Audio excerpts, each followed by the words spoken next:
and then use some of that money to help with the renovations that we're anticipating. It may be late, but you're on your own right now. That's very possible. We'd have to have legal or the county attorney look at that and see, but I think it'd be very possible because renting is one of the factors that it's allowed to be used for. Is renting at least just keep in mind, you're correct in that is one of the funding streams of the renovation as well, but that's something to think about. That's a way of shifting money out of a restricted fund into the general. For the time being. Okay, well, I have a few questions.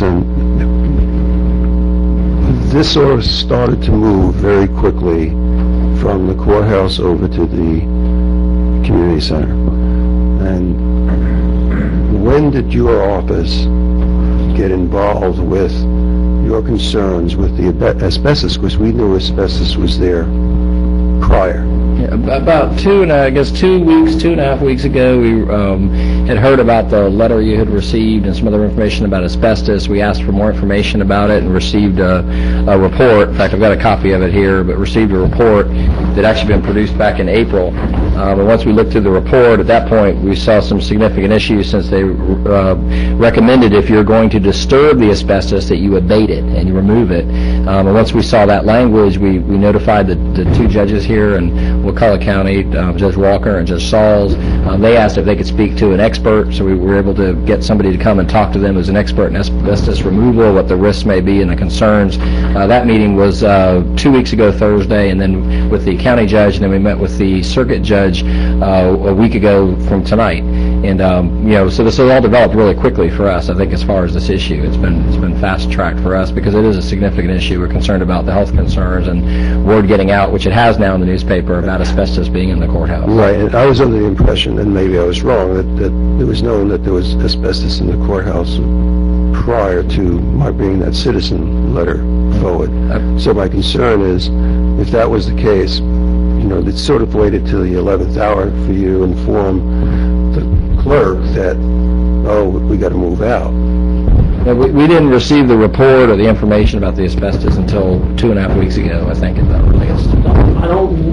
There's a big difference between thinking that you have some asbestos tile on the floor, which we've known about for many years. I think they've known about that since they did the remodel and addition back in 1991, and at that time didn't abate it, and so we still got to deal with now, versus some of the other little sources that all of which don't represent risk unless you start breaking and drilling and sanding. Okay, so the question that Commissioner Otts asked before about the 20 to 40,000, is that included in the price of that 2.25 or 2.4, No, sir. whatever it is? No, so sir. That's in addition to that. That would be out of the court facility fund, which is a non-GR fund. It's a surcharge or a fee that you collect, and those monies would come from there. And the reason was the price of the project itself can go up to a maximum price of $2.25 million, just a little less than $2.25 million. And we didn't want to take any of that money for our purposes because that money might have to be replaced, and that'd be from a different source that you don't. There might be a loan money or general revenue money to replace that. But at the same time, we're basically stopping the use of our community center, and there has to be some kind of balance there, I think. So do you have any idea, maybe Mr. Clerk, what the total price of this project is going to be at this point in time with all of these extra things that we have to do? I think we reported to you in earlier agenda items what we had spent already, which was probably, counting the new elevator and everything, probably $300,000 or somewhere in that range. Plans, engineering, and all that kind of stuff. I can certainly email you that figure from previous agenda items tomorrow. I just apologize that I don't have it on top of my head. So we've got that. We've got the 2.25 GMP, which is what you owe Peter Brown for the bricks and mortar part of this. And then we have the moving and storage and stuff. We're obviously not going to take every piece of furniture and every file and so forth out of there and try to cram it into the community center, or else there wouldn't be any room for anything over there. So we're going to do some storing of that. We've been storing stuff up here in the second floor of the old jail in cooperation with the Historical Society, and up here in the court building, and any other spot you know of, let us know. Yeah. Okay, so, yes, Commissioner Ross. Can I ask one last question? Don't laugh, but are there any functions that could just be halted for the 4 months that you're going to be doing this, rather than try to move people so they can continue to do things that maybe could just be, held off for 4 months? That's a good question. No, there aren't. I mean, the bad part of this is that, there are time deadlines in terms of justice and speedy trial and that type of thing. There are court activities going on every day. I mean, we have a very big challenge trying to find even a portion of a day that a contractor could come in the building and do something noisy, because everything is pretty jam-packed schedule-wise. And so that's a good question, but whether it's in my office or in the public defender's office, the courts themselves, it's a every day, all day setup. Our court dockets are such that we can't defer any cases, and then there's time limits for when certain events have to happen, so there's not a way to easily just delay things or just cancel items. And as he said, we have to do court 365 days a year. We do first appearance, domestic violence injunctions, detention hearings, shelter hearings, every day, every single day we do those and have to be done. We plan on closing the courthouse Thursday and Friday, August the 12th and 13th, if this plan is approved. But even for those days, we have to have emergency filings and a setup for people to come for emergency petitions and that type of thing. So, that'll give us a little time to really move the bulk of everybody and everything and be ready to open the following Monday. But even then, and on weekends, I have somebody on call every weekend. So let's just try to move this along a little bit more. Look, obviously the board and the clerk of the court are in a bad position right now. We don't really have a lot of choices. And we do fund part of your budget. You fund the finance part of our budget. The court side is the state fund. Now, these fees that were referenced earlier about possibly taking out $1 million something in dollars, I thought those fees were already sort of pledged to the building. The 1.9 that Grant mentioned is actually what we plan to borrow to finish this job out.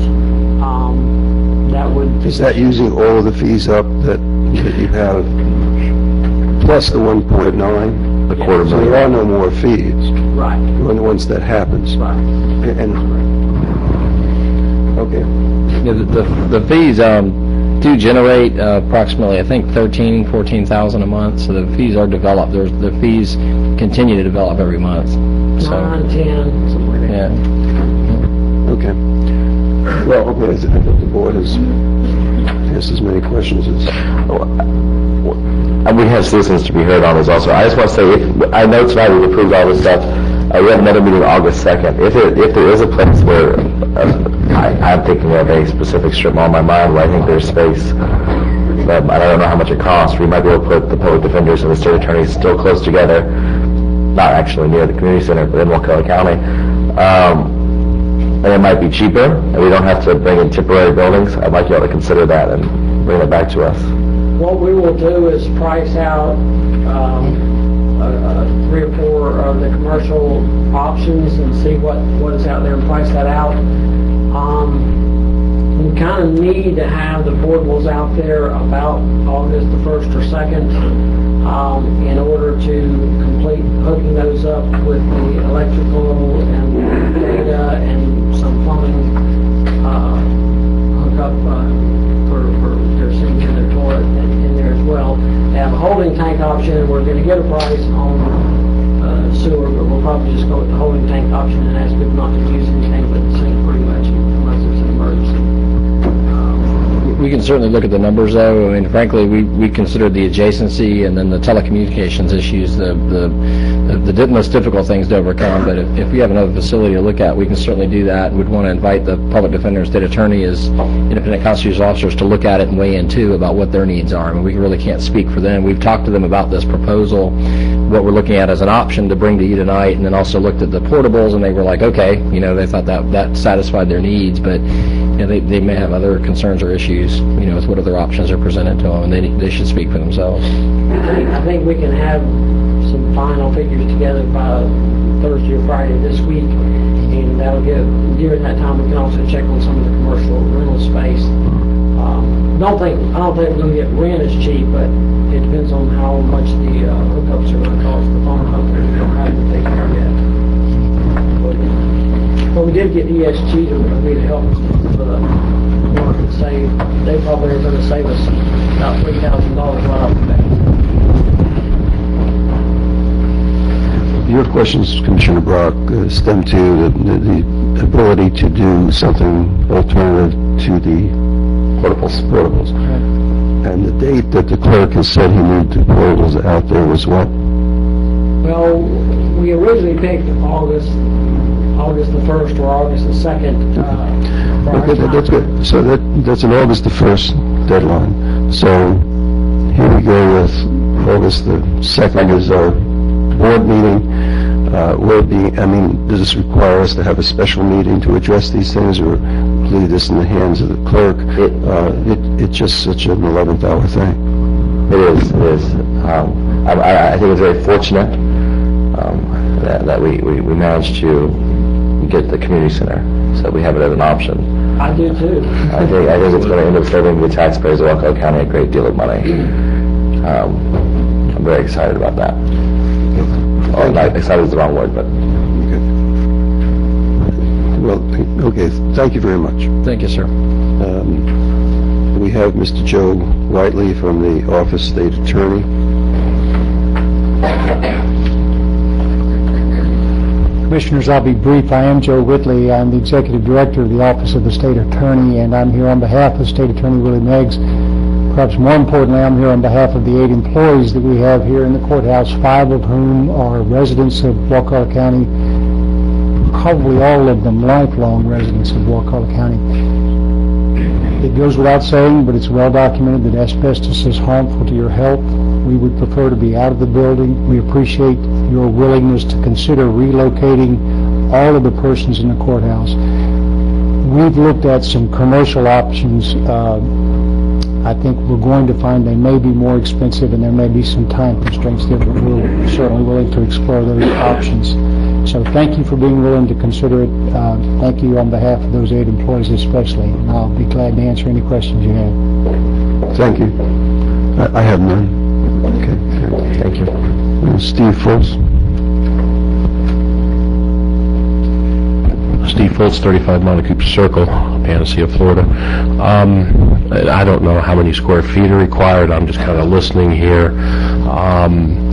But if there's going to be some maybe OPS positions open soon, there might be some office space at the annex. I don't know how much would be there, how they could consolidate. I've been to the annex, and it looks like there's pretty open area there, and I don't know what might be able to be moved back over to the administration building. You have some cubicles that might be able to temporarily put some people that were over maybe in housing and in the annex area, and I think there's 3 or 4 cubicles there that could take some. A lot of the housing guys, I think, are out in the field quite a bit, and the annex is 3 units. You had that extra unit that you knew you got, so I know there's some extra space there, and I know there's several offices I've seen as I've walked through there, so maybe it's just an option. I don't know how many, I can say how many square feet, but it does have, I think, a state-of-the-art phone system integrated with internet and such. So just thought. I don't know. Thank you. Thank you. Any further board discussion?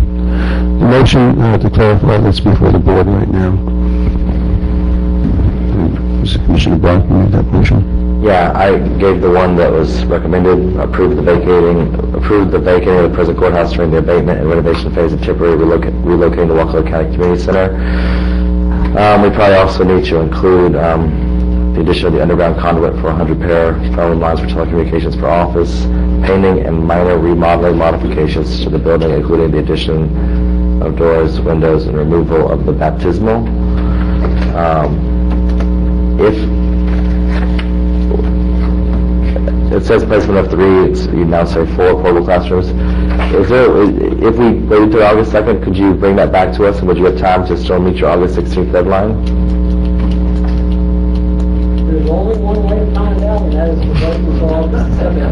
I don't really know, it's kind of like spinning a bunch of plates, and I've never done this before, so, I'm willing to, let's see, they had a lead time,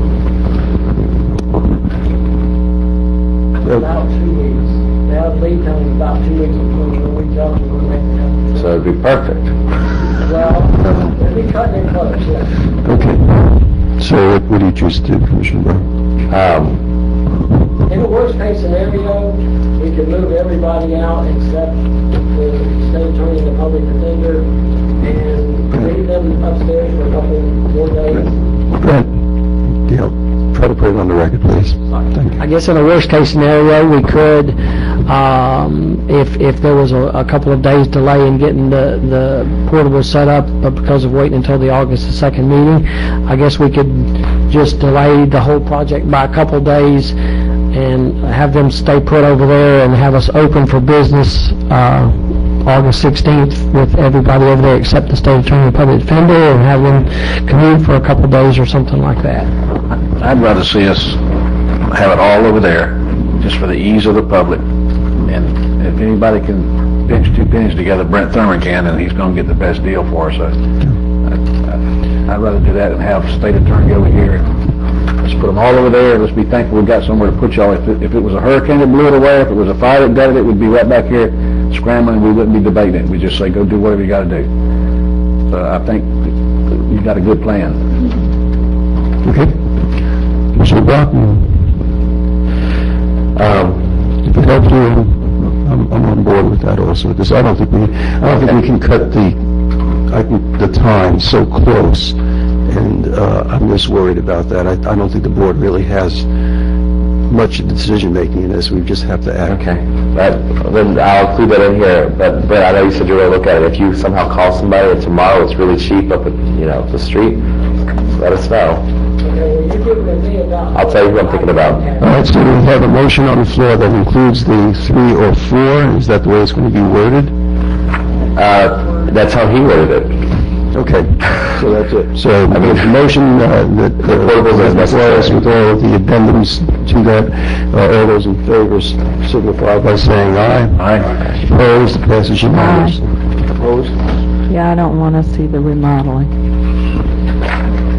Okay, it passes. No, it's okay. It's all right. It's all right. Yeah, So I think other than the one window, everything sort of has to be done in order to make office space for them. I'm not going to deny Judge Walker a window. And then also it passes 4-1. Also the bottom line is we still have to fund a lot of the clerk. But no, your point is well taken. All right.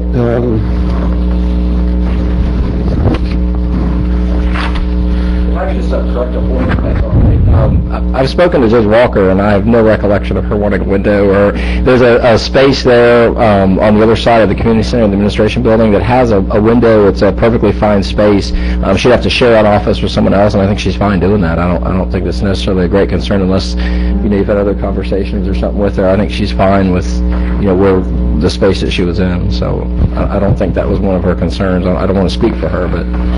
Well, she was interested in that space as opposed to taking up the larger space, and we tried to encourage her to, so we can make do either way, but if So if the board doesn't want to put the window in there, we can just make do without that. Is this a window that can be easily put back to whatever if needed, or is it going to deface some metal exterior? I think we would want the window to match the other windows. There are some other windows in other offices along that side. Don't put the window, this is temporary. Yeah, and I don't want to get sidetracked over a Let's, we've already passed it with those things in, so we need a motion to remove that, and to basically motion to not have any. You won't have to make a motion. If you tell me you don't put Yeah, the motion isn't specific to what the remodeling actually is. Oh, I thought it listed. Yeah, it lists doors, windows, removal. It was specific about removing the baptismal, which I've asked for before, so I'm excited to see you going to do that. Oh, fine. Okay, so we're all basically on board, even though the vote is 4-1. Okay. Okay, and that was good because it accomplished the clarification. Thank you. And sorry about that, I just wanted to clarify the record. Well, thank you very much for doing that, because it was a little confusing. Okay, we're up to number 21. This is a request for two change orders with Panacea Coastal Construction and to approve a task order with Preble Rish for the Wakulla County Welcome Center project. As you may recall, on March 15th, the board approved moving forward and approving a bid with Panacea Coastal Construction for the repairs that are needed at the Welcome Center.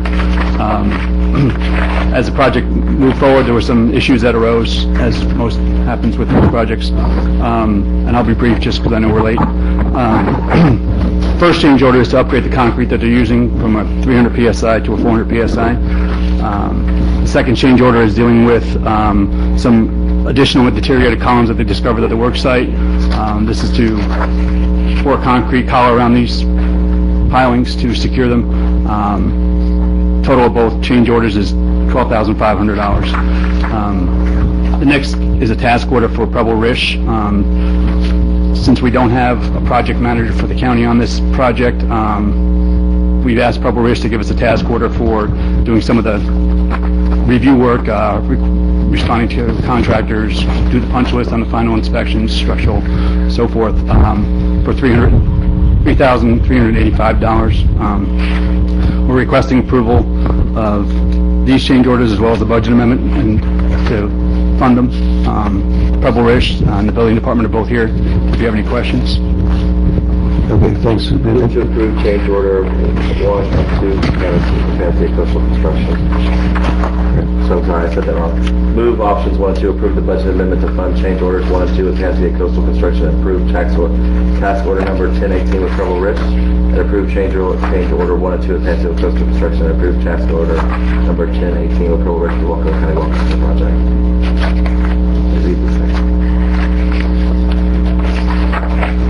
Okay.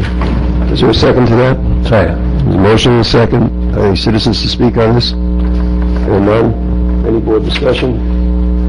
Just quickly, I hope this is it. Well, I mean, I hope we don't nickel and dime us to death.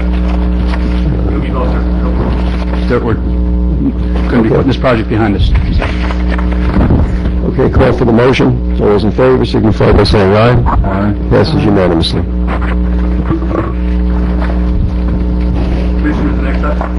The next item is a request for board approval of update regarding cost containment activities for savings during the fiscal year 09-10 countywide. As the board remembers, on June 21st at the meeting, our county auditor presented the 08-09 county audit to the commission. Outlined in that county audit was a report that during the funding year of 08-09, our expenditures, while not going over budget, did not meet our revenue projections. So we saw a decrease in our fund balance at the end of the year due to some unforeseen decrease in revenues, particularly in our jail bed revenue. Unbeknownst to us, we lost a contract with the state, so our projections for that revenue did not meet expectations. That's likely to happen the same this year. We're expected to lose $1 million in that revenue this year. The measures outlined in this agenda item are to try to minimize the impact on our fund balance. And I'll just briefly go through what staff is proposing. We're proposing limiting all P cards, specifically for all general fund transaction line items to $100 monthly, as well as eliminate purchase orders, consultant services to pool resources to eliminate travel and training, as well as minimize maintenance and repair costs. We're also maintaining our hiring freeze, as well as with any vacant positions that become available between now and the end of the fiscal year. Energy reduction strategies, we're looking to reduce our fuel costs and fuel consumption, as well as our energy consumption, by putting in place some mechanisms to do that, as well as eliminate any use of any of our county reserves from here to the end of the fiscal year. Because we know it's a challenge to try to make up any revenue shortfall in the last quarter of the fiscal year. We were not aware until May of our anticipated decrease in this revenue. So we believe these measures will help us save in the ballpark of $570,000 this fiscal year. We have asked all the constitutionals and all the board departments to participate. We've heard from the sheriff's office that they anticipate returning some level of funding in the ballpark of $150,000 this year unspent from their resources. We're hoping the other constitutionals will be able to provide some cutback and be able to return some money to us as well. But we're trying to be proactive with our board departments in trying to minimize costs for the rest of the fiscal year. The agenda item also lays out some additional options that, while we didn't recommend, we wanted to propose to the board. We could eliminate the 4 OPS positions we had eliminated in the tentative budget going into 10-11. We could also begin the shifting of the healthcare costs that we have included in the tentative budget from a 10% increase to board employees, or all employees. And we can implement 2 days worth of furloughs, one in August and one in September, which would net you all in all about $50,000 in savings for this fiscal year. These are all options that are presented to the board, and we're open for discussion and direction. I move that we approve implementation of the cost reduction strategies and that we also approve all 3 of the additional cost-cutting measures. Motion by Commissioner Watts.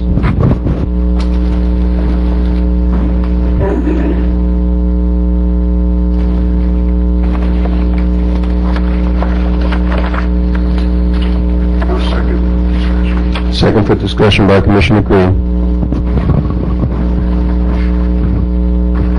Will I have the floor, please? Yes, please. Thank you.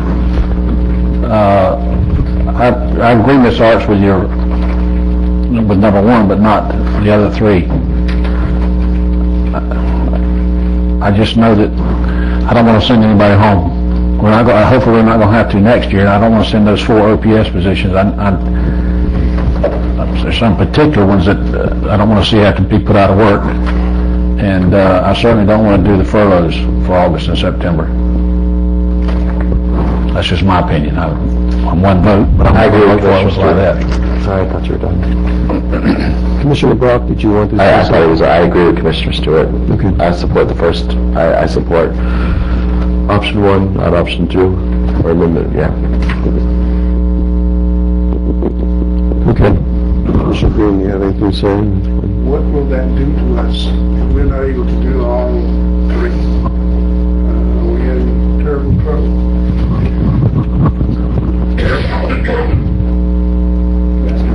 Additional for board consideration.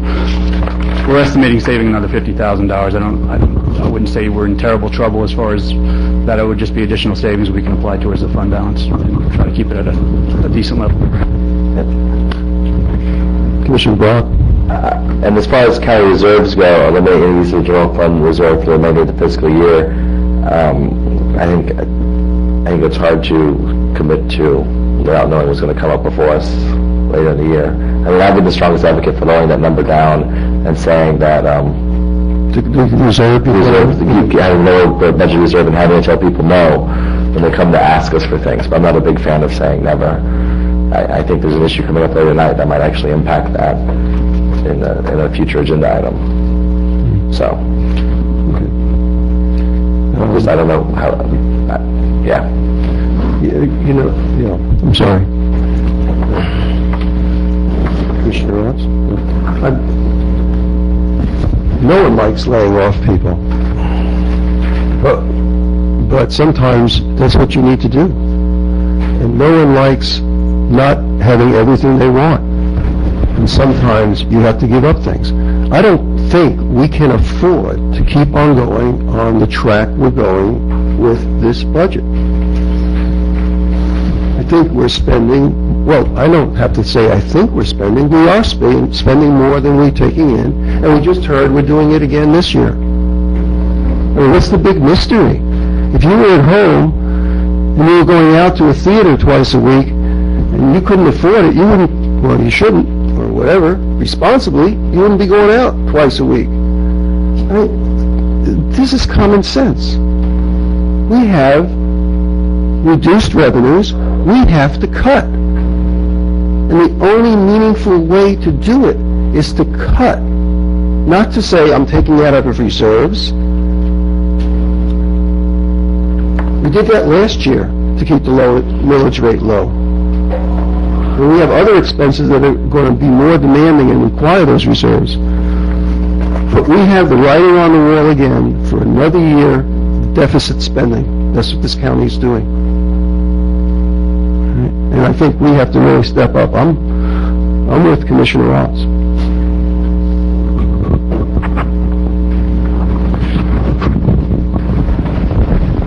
May I throw another thing onto the table? Just has the sheriff been approached about using rainy day funds to offset reductions in the jail bed revenues?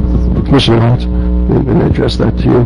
Okay. In the proposed tentative budget, there's a transfer from the Sheriff's Department to the county of $550,000. Basically, that rainy day funds, I always thought of it as county reserve. It's just sitting in some bank account that I can't get the name of from our own budget and management because we don't have that information. We don't know where it sits, how much interest it makes. And but $550,000 is coming across to the county at this point in time.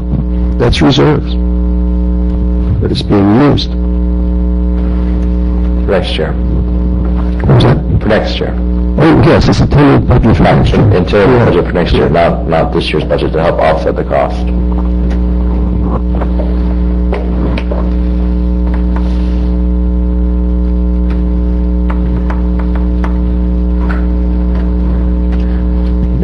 I'm going to, there's a citizen that wanted to speak to this, but I don't want to take it on myself to do that. If the board sees fit, we've already started board discussion. What does the board say? You can speak. Okay. Mr. Hickman?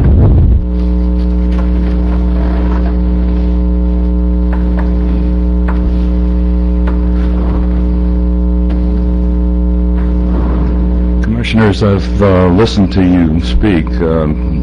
Pardon me, Chuck Hickman, 528 Hickorywood Drive.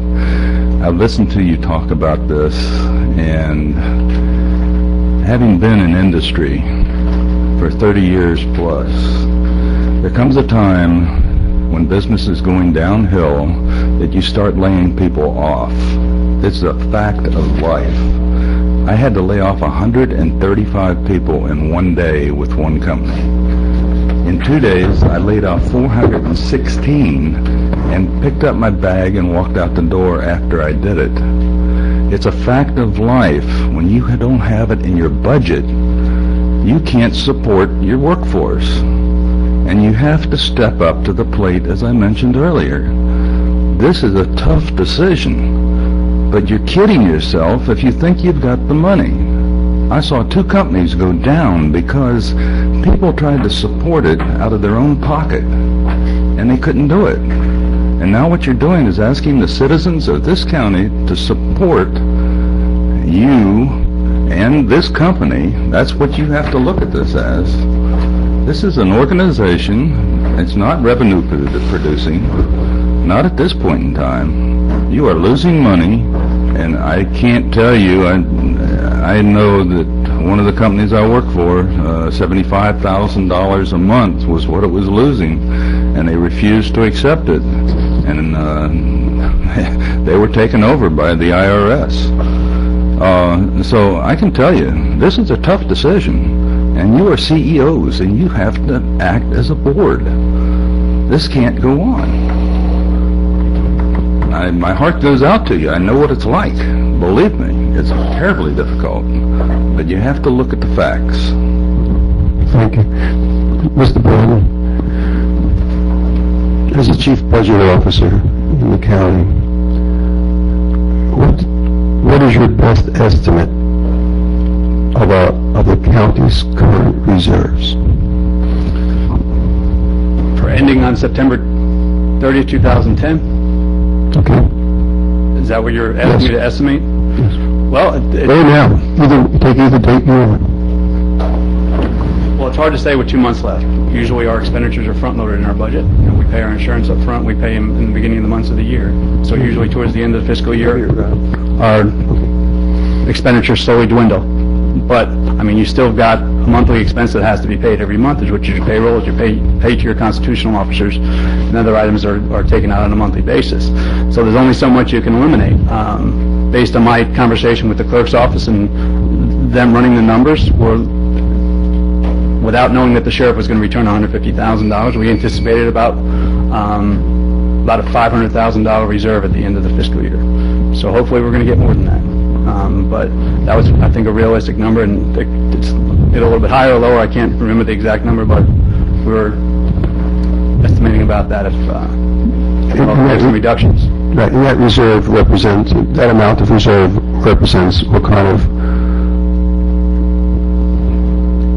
monthly ability of the county to function should a disaster hit? Yes, you should keep about 10 to 15% available as a reserve in order to fund operations. And with 10 to 15% of our budget would be what? I think we're at 3.5 million. We were right at that mark, a little bit high actually. So yeah, it's a quite significant decrease. So we don't even have a month. Well, if a disaster hit, we wouldn't have a month anyway. I mean, we would have to rely on federal and state help. I mean, we don't have reserves to support that. So. But yes, to answer your question. Right, and that's why our auditors and accountants, when they come in, recommend increasing that reserve. Yes. Yes. Okay. So that's the situation of the county. Okay, there's a motion on the floor. There's a second. Before we move forward with letting go of OPS workers, I just want I know I was speaking with one of the departments that were losing the OPS workers, and they were arguing that the OPS workers in that department actually bring in revenue. It was Parks and Rec, and they were arguing that Parks and Rec, you lose them, and it's not a. I think we should be very hesitant before we make those choices, and I know that when I spoke to him, he was planning to come and make that presentation to us at the next budget meeting. That's one of the reasons I would like to not let go of the OPS workers. At the parks, yeah. I think we should be looking at, I think before you let anyone go, we should be very aware of what we're doing, so. And I understand that, and and I don't think it's the board's responsibility, really, to be, we don't do the hiring. We don't do the hiring. Why are we now expected to do the firing? Well, we should be expected to say, bring your budget in at this level. And if those were the things that we had agreed upon before, so be it. But almost all our budget staff, so if we have to make them reduce budget, we're making them reduce jobs. Correct. Now that we have to look at, when you're selling a product, yeah. I guess, we're not involved with the hiring, but when we have maybe more people than we need, all of a sudden that's not the decision we're making, if we have more people than we need or not. What decision we're deciding is how much money are we going to spend, and if we say we're going to spend this much money, and that's not enough money to pay for the people we have, it doesn't matter if we have enough or we don't have enough, we're letting people go. And we discussed that at the workshop. Yeah, we've talked about it. And the other thing is, going back to at least one of those positions that was, put forward at $1 a year. We had an offer and we didn't take it. So it goes back to taxpayers' dollars. But I think that we have to be doing. If that's what Mr. Bard, we recommending those those 4 OPS positions? Were you cognizant of the implication of Parks and Rec in that? I was not aware that this was a revenue-generating person working for Parks and Rec, so that's news to me, so that's... So if we take those 2 out of the mix, So the 4 positions we have, it's 2 Parks and Rec, 1 airport manager, and... There was 2 at the library, was 1 Parks and Rec maintenance, I was told, and then okay. it was the airport director. Okay, so... from the library? 2 from the library. Up Yes. to more than 4. No, that's 4. 1 from Parks and Rec, 1 from the airport, and 2 from the library. So we got to go 2 library staffers. And were those 2 librarian staffers put on, like, in order to save? Yeah, so As- that isn't here anymore. So we were faced with that with, I don't... with 2 OPS saving the county money and in place of the 1 full-time. Yeah. And so, May I make maybe a possible modification to my motion? And that is that we approve the cost reduction strategies and approve 2 and 3 of the additional cost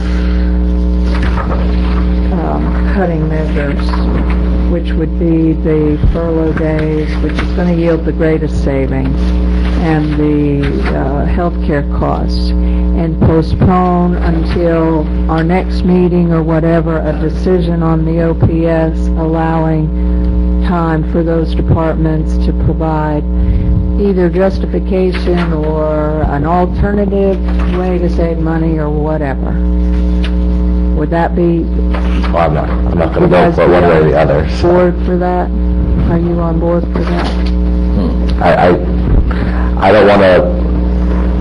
I'm very excited about the fact that in my conversations with the budget committee, we don't have to we're not going to have furlough days for our budget next year. Our current conversation with the budget people, if you look at your budget book, they managed to pull furlough days out of next year's, Yes, that's correct. Because of the sheriff. because of the sheriff providing us rainy day funds. I'm optimistic that we don't have to do it this year. I mean, I'm going to vote against it. I would vote for option 1. I'm not voting for option 2. Option 2, okay.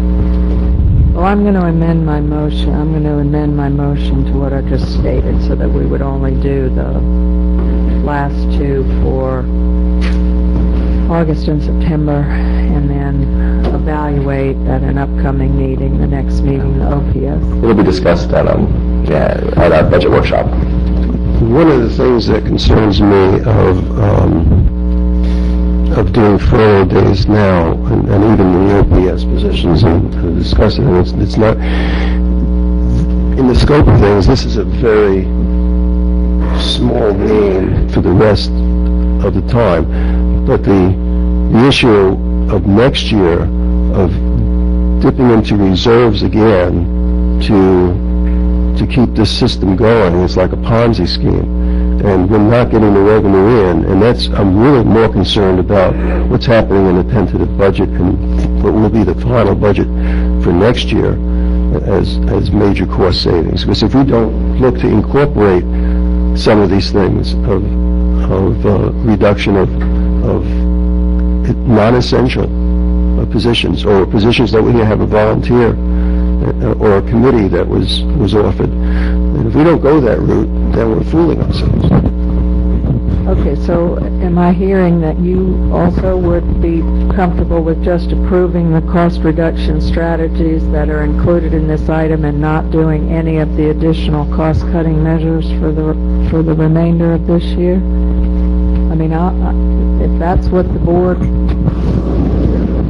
I'm fine, I'll go along with that. I'm not going to do the other stuff. I'm just not going to do that to people right now. I don't think we're in that bad a shape the rest of this fiscal year. Not to save $50,000 to send people home. I'm not going to do it.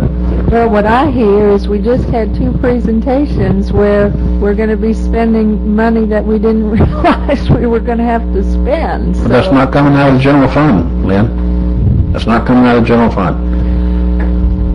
It's separate color money. It's a different fund. It's set aside for that. Okay, well then I'll change my motion to approving implementation of the cost reduction strategies that were described and not approving the additional cost-cutting measures. And the second to that motion was Commissioner Green. Okay. Well, any further discussion? Hearing none, call for the motion. All those in favor signify by saying aye. Aye. Opposed? Passes unanimously.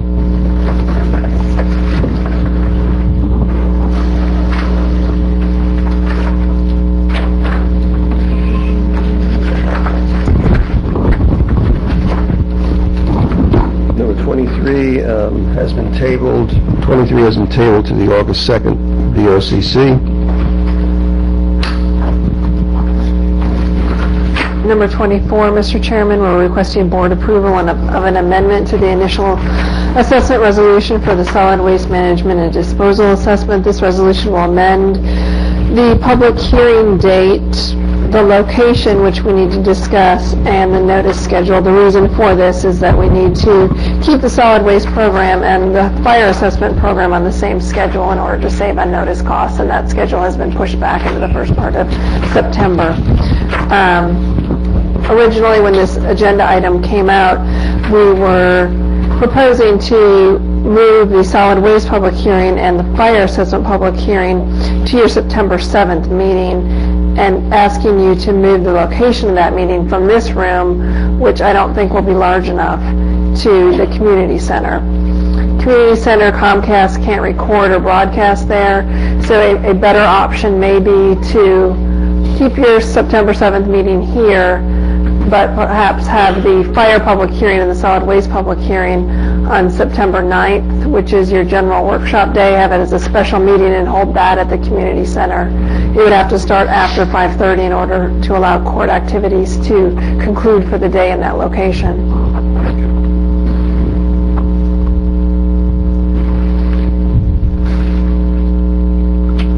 So, is there... Can you say that? Sure. What this would do is move the public hearing to September 9th and have it located at the community center beginning at 5:30. And the regularly scheduled meeting is September 7th, which is a Tuesday because of the holiday weekend. Yeah. So we wouldn't touch your regular meeting, and we also wouldn't, those public hearings, under Chapter 197, 36, 32 of Florida statutes, in order to put an assessment on the tax bill, you have to send a first-class mail notice to every affected property owner. So there's going to be a lot of people invited to come to that public hearing, and I expect you'll have a large turnout, which is the reason for the location change.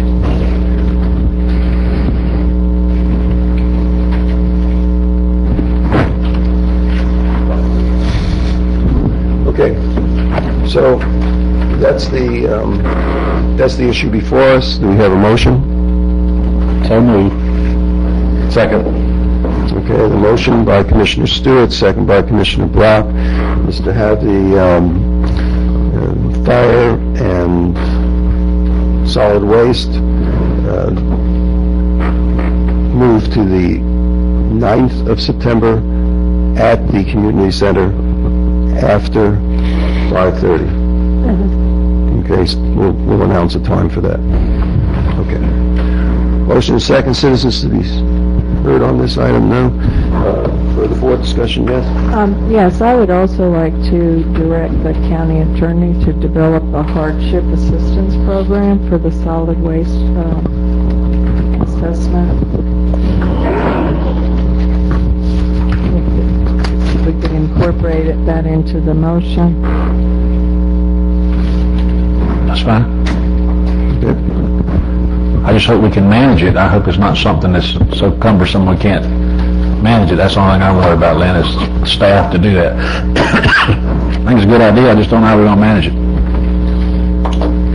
I would suggest using, I'll bring that back and be in your final resolution that you would consider on the 9th. I would suggest actually using probably your SHIP standard so that you already have a set standard out there. That's fine. Okay, motion is second with that friendly addendum to it. All those in favor signify by saying aye. Aye. Opposed? It passes unanimously.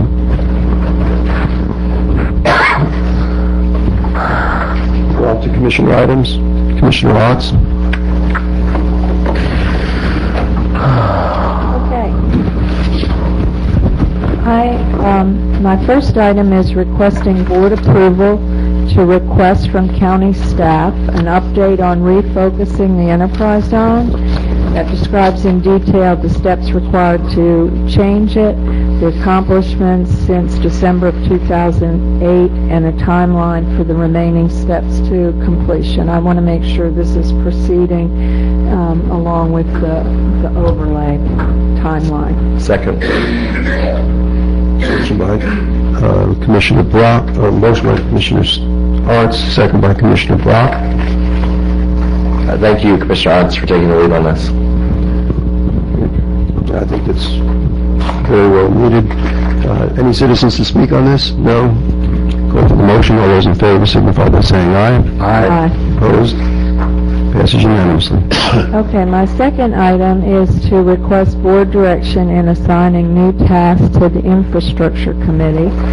I recently became aware that they, are waiting for taskings, having completed the last two we gave them. And I've been trying to think of some additional tasks, but I would certainly hope that the board might have some other ideas. Here were some things that I came up with or that were suggested by other people. Maybe to have them work on the master plan for sewer and water. Another would be have them help work on this mandatory sewer hookup. What are the best ways? I know Commissioner Stewart's working on that, but get a lot of people trying to be creative about how to do that. Also, as we move forward with the Crawfordville Town Plan, maybe they could focus a lot on the infrastructure within the Crawfordville Town, and I know Paul Johnson has called for shared stormwater facilities and parking and so forth to make it more financially viable for businesses, so that's something maybe they could work on. I think maybe continuing to work on the regional management entity for the on-site treatment systems. And then the other, I attended a meeting on infrastructure of the future, and some of the things that they were discussing were broadband, so I don't know if there's some work they could do related to what you're doing with the broadband coalition.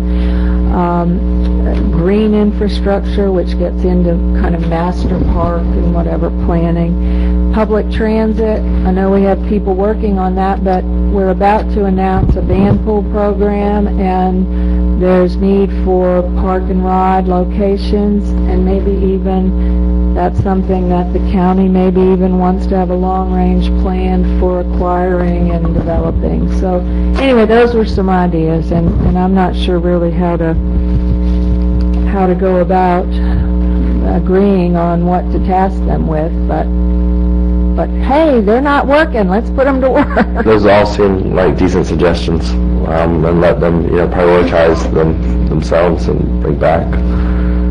I know another one to think about for the future. There's been talk of having natural gas brought to Wakulla from Tallahassee, and if we want to see where that might be needed or where it might work, perhaps. I know the county's looked into that before, but I've had a couple citizens asking about it. And actually, boat ramps was one too that I... You finished? Mm-hmm. Okay, sorry. Okay, boat ramps was one that I had left off my list too, thinking about, planning for the future in terms of boat ramp facilities. Okay, so, Alan's got something to say too. okay, but, so what I hear us doing right now is expanding this list, and Alan's suggestion was to have them prioritize and choose. Because we would just be adding it to it, and then we'd be able to read those off into the record. Okay. That sounds fun. Public swimming locations. Public swimming locations, parks and whatnot. I've had a couple citizens call me very frustrated about the fact there's not public swimming access on the rivers, other than like Wakulla Springs.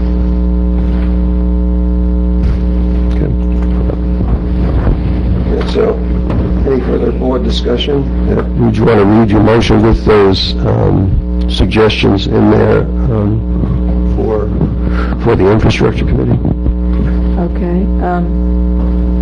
Evelyn, did you get those as I was saying them? I've got them on my Okay. Okay, so, Good then? okay, so I won't go through it again. Okay, that's We'll fine. just present the infrastructure committee with those ideas and additional ones that may come in, so they can prioritize them and come back to us with what they would like to work on next.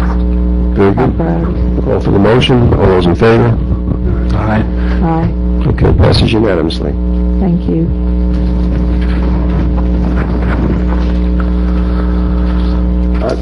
Okay, on to my commissioner items. The first of my items is the CRTPA budget considerations. We had a workshop, we talked about cutting it. It ends up that the administration has funded that. I did not request them. I did not do any special lobbying. Somehow it's in the tentative budget. Funded. I personally am an advocate for that as I said, I think it's a valuable thing. But I want the board to understand that, and I've included some printouts here for your perusal.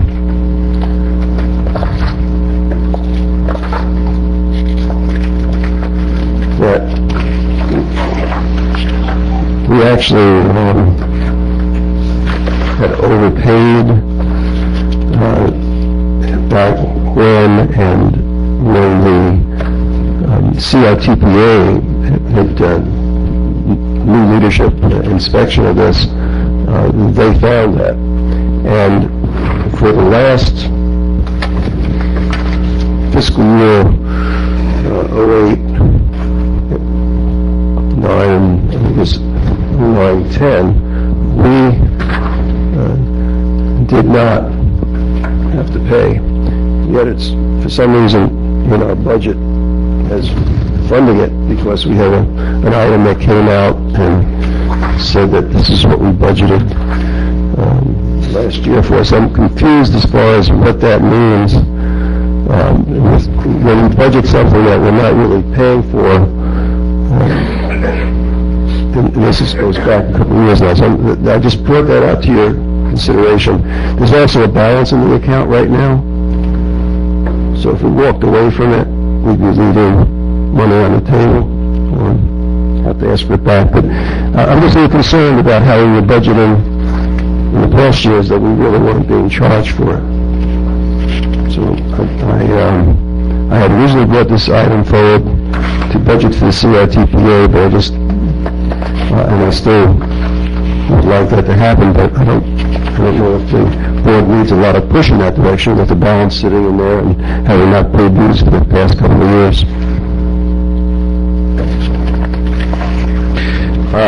On a related note, while we're looking at this, and I'll second your motion. I can't make the motion. I'll motion to vote to budget CRTPA dues in the Wakulla fiscal year 2010 to 2011 budget. I thought they were already in there. Yeah, they're already in the budget. It's a tentative budget. We have been discussing cutting out certain things. Second. There's a motion and a second.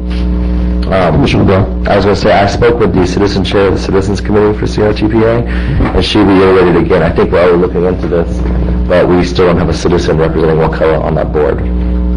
That's what she told me. Correct. So, again, another... There are some citizens that have expressed interest in it. I think maybe we'll bring those names before the board if the board has desire to address that. So I have had some reach out to me. Okay, excellent. Yeah, she was just very anxious to have more participation. Okay. Well, one of the persons that reached out to me was Chair Hanson, and that was a while ago, but I'll confirm that he might be interested if the board so likes me to do that. I have a gentleman that would like to do it as well as who's here tonight, Okay. Mr. Thomas. Oh, great. Great. I turned his name in, so I should have it on their file. Can I say something, please? I'm not for this because we just talked about cutting budgets and sending people home without work, and we're going to give it to an organization that we're going to be part of anyway. So I'm going to vote against it just for that reason. Right, and appreciate that. Commissioner Stewart, do you have any more comments on that? Okay, and I think I've also provided in that printout the benefits that we enjoy with being part of the CRTPA and the funding that has come even this fiscal year to our county through them. So it's way in excess of what we put in, and we are part of the game, and I think it's an important thing to be at the table. So we'll call for the motion. All those in favor of funding CRTPA for the coming year, signify by saying aye. Aye. Opposed? Aye. Passes 4-1. There are several things that we had discussed at that last budget meeting, and I think that we have to look at each one of those as what we get in return and what we're not getting. And in this case, we get a lot more from being part of that CRTPA and having our representation there. So I thank the board for that. I think my second item, if I can just reaffirm what I heard earlier in the evening, that to respect to the $800,000 figure, that was an accurate figure. I'm not holding it down to 820 or 840, but in that ballpark.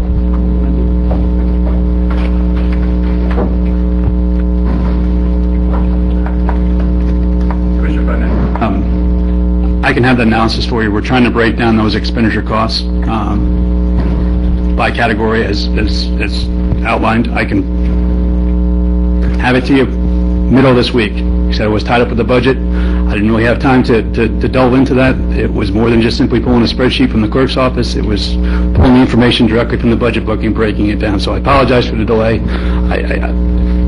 I thought I corresponded with you regarding that. So again, the minute we were done with the budget, we dropped everything else and we started working on getting those numbers out and getting them correct. We want to make sure that they're accurate. We found some discrepancies in the original memo we sent you, so anything else we wanted to send out, we wanted to make sure that we had it accurate because it's probably going to be in the paper and everything else. We want to make sure that we've got everything as accurate as we can. So we're trying to be methodical and thorough, and we'll have those numbers for you latest Wednesday of this week. And I thank you, Mr. Barton. I guess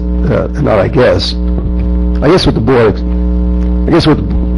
I keep on saying I guess, what the board expects is that when we receive information from our budget finance officer, that it is accurate. And this is a memo that was corrected, and that we still have to go back and verify. That troubles me. And I'm going to let you come back with that analysis, and if necessary, I'll bring it back at the next meeting, but I won't go any further tonight. So I'm finished with my items. Go ahead. And we're on to Commissioner Stewart. Okay, thank you. This obviously controversial item I put on the agenda. Now that I'm able to talk about it in the correct spot on the agenda rather than being beat up for it when they don't even know what's going to be said. I did this because I had a large number of citizens come to me and say, can y'all do something about the mean, and this was the words I was given, the mean-spirited way that things are being done at the county commission meeting, to the staff and to each other, to the citizens, but mainly they were concerned about the staff. And that's where this started. So I said to the attorney, I said, Heather, can we come up with something that's sort of generic and let's have a lively discussion about it and try to figure out where we can go from here. Quite honestly, I don't care if we do anything. I just hope tonight, because of what I put on the agenda, that we can understand between us here in some sort of adult fashion that we can be civil and ask the public when they get up here with PowerPoints, and if that's what we end up approving, fine. But I don't want to do away with the First Amendment. I have served my country proudly to defend our right to have freedom of speech. And I really take that personal that people attacked me like that a while ago with unfounded, without an understanding of what I was going to do here tonight. I don't appreciate it. I don't deserve that. And that's the kind of behavior I'm talking about here in this setting of trying to do our job as tough as it is. And I know that comes with the territory, and I'm used to it, and I do have thick skin. But it disappoints me when we can't be civil to each other and to our staff. And I guess I get most frustrated when people won't at least give me the opportunity to answer the mail before we get here in public. And if you don't like my answer in private, then come here and beat me up. I'll take it all day long. But give me the opportunity at least to answer the mail in private. And you won't do that. But when you stand up here, people who stand up here and do PowerPoint, it doesn't matter who it is, and you turn your back on us, and you make brash remarks and give half-truths, and we don't even have a chance to respond, because it's under citizens to be heard. That's not fair. So all I'm asking is, through this agenda item tonight, is let's agree to disagree in some sort of civil manner. And if we're going to have PowerPoints, if it's going to be something that's going to attack somebody personally, don't do it. But if you feel like you just got to do it, then at least go to that person and say, this is what I'm going to put up. You got a week to do it. Come sit down with that person and say, this is what I'm going to do to you. I mean, that's fair play. You can do that to me all you want to. Anybody in there can do that. And I encourage the public to do that. I want you to have your freedom of speech. I want you to have your say. And I think that's important. I in no way want to ever stop that. So if you think that, then you're incorrect. And anyway, that's where I'm at with this agenda item. Now, I was hoping we could have some lively discussion. I've had a lot of discussion at me tonight without being able to get a lot of response, but I hope we can now come to some conclusion where I care about the people who work for us, and I think we all do. I want us to care about the people who work for us. And are they always going to get it right? No. But I don't want to lambast them up here in public unless we've already done it in private. That's the way I'm going to conduct business. And I'm asking everybody else to do the same, I guess. And I want to get rid of the mean-spirited way that we're speaking to each other from that podium, from up here, and I don't think it's fair to the staff because they're just doing their job. So, with that said, I don't want to make a motion to approve this until we've talked it out, and let's try to agree. Is there something? Are we happy with the policy that we have, or do we want to go to something in between that? I don't know. I don't know that answer. I think this is not on the agenda. This isn't on the agenda as a discussion item, and that would have come later in the meeting. Well, we can do whatever you want, Mr. Kessler. I'd like to at least have some tentative motion on this so we can call up citizens to speak and then have our discussion. I think Commissioner Stewart's made his point. I don't know that we need a motion beyond that tonight. I don't think anybody here wants to limit, and I don't want to do anything that could be perceived as limiting free speech. I don't either. But I hope I can get the message across tonight that we're not happy with the way business has been going. I'm not. Now maybe I'm the only one up here that feels that way, and if nobody else is going to speak up, then fine. I apologize. I'm done. Well, I think many of them. Well, come to me, and then there'll be one person speaking, So, Commissioner Brown? I think many of us, I echo your comments. I echoed them earlier tonight when we had the earlier discussion that, I think it was issue 7, that the tone that some of the things are taking us on in our meetings isn't one that I appreciate. And I would prefer those kind of conversations. I not heard your expression before, but given the opportunity to open mail in private before you have to do it in public. We just have the conversations. People can address their concerns to us and have concerns with staff have out there unless there's something that's, until it becomes worse. Just a sense of decorum. I recognize that. I'm not understanding what you're asking should be, and what's the procedure? Well, I'm not changing procedures. I think we're just asking people to be polite and civil. I think we're always asking for that. We're just reiterating that point. Because there's a perception that I think the people aren't being citizens polite expect and us to civil. be polite and civil, and sometimes we aren't. Yes, I agree. I agree, and that's understandable. I'm telling you what the public's told me, Mr. Kessler. Maybe nobody said anything to you. Maybe they're happy. I'm telling you what I've gotten from the people is they don't appreciate what's going on in the last few meetings.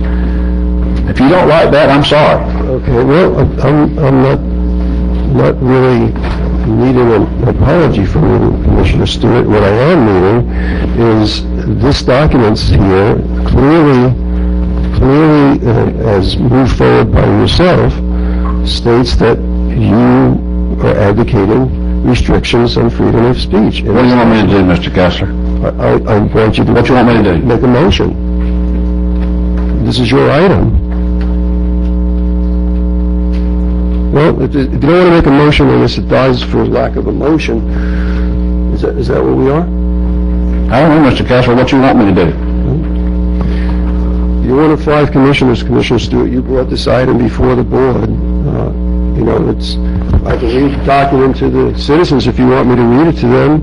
And this is, and I think the one comment that was made by, I don't know who it was, when we present a new section to the board on citizen input and don't show what we're eliminating or changing, I don't think that's really, it's quite a struggle for the citizens to try to figure out what they don't have that little thing that we have in the front of our book, I guess, but they could run it down someplace on maybe a public records request or something. But I'm not sure what you totally changed in here or not, but I do know that there are restrictions in here on what we're doing right now. Specifically, what upset a lot of people and why they came early this evening was they were concerned that they would not be able to use PowerPoints. Okay. I'll make a motion to approve amendment to policy 0701, section number 9, so that we can further discuss it. Okay, let's hear the citizens. Mr. C. Fultz? We don't have a second. Okay. Is there a second?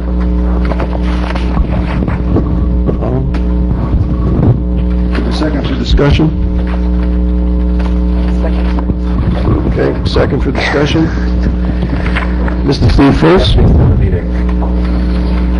Looking at the clock, right? Is it 11? Yeah, we can do that right now before the citizen speaks. I was, optimistic. We might We'll go get for 11.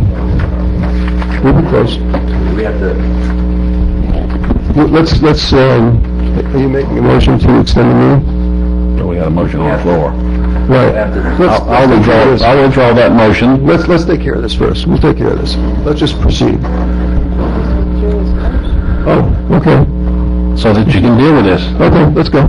So let's deal with this. Is there a motion to deviate from the standard procedures and go beyond the 11 o'clock, and if so, by how much?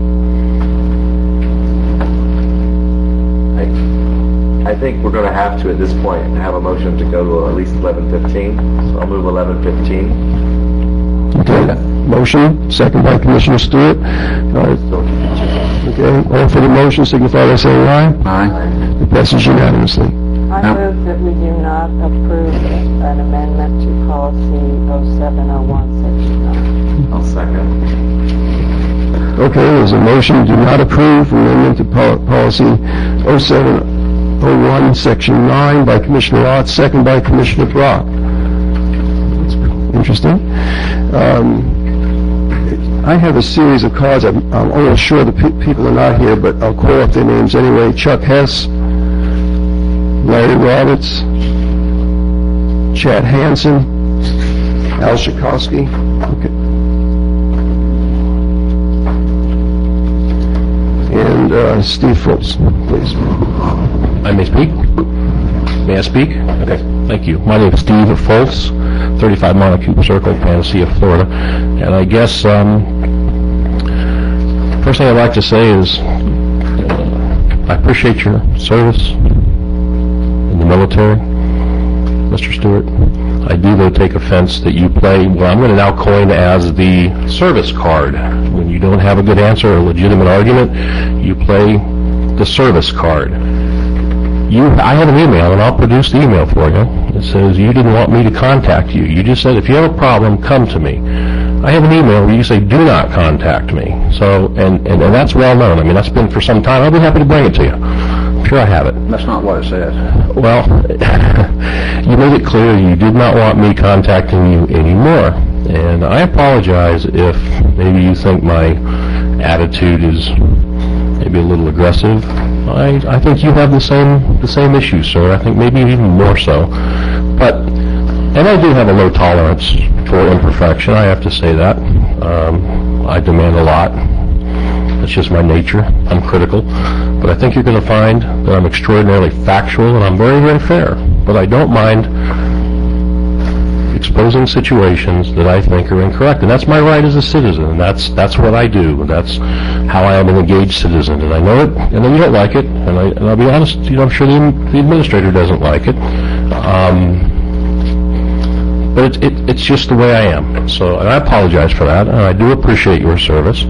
I do appreciate all of the other board members that understand how important freedom of speech is, and that how egregious this was to try to censor, particularly me. I feel that this was targeted at me specifically. I think it was a retaliatory action specifically against me, and I take offense to that. And so, you know, if you're gonna dole it out, be sure you can take the heat.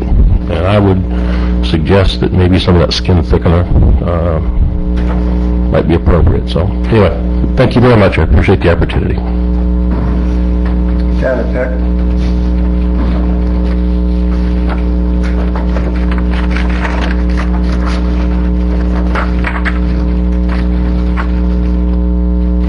I always ask for someone else to have a CD played here, correct? Yeah. So I'm just doing that. I would like to say, I think it's really interesting to look at tonight and to see how many people turned out because of a First Amendment issue on this agenda, and how encouraging that is, that people take their freedom to speak very, very, very seriously, and that they prize it. And I think that's something we can all share in, because this has been a dialogue tonight. I do not know what is on this. I think it involves me. I want you to know I had no part in promoting this, but I will accommodate the person who had to leave early and when it played. I think it's Mr. Stewart showing the spirit of what he has displayed in the past as not great support for the First Amendment. So anyway, that's that. But having that said, I think this has been a positive night. And I think we need to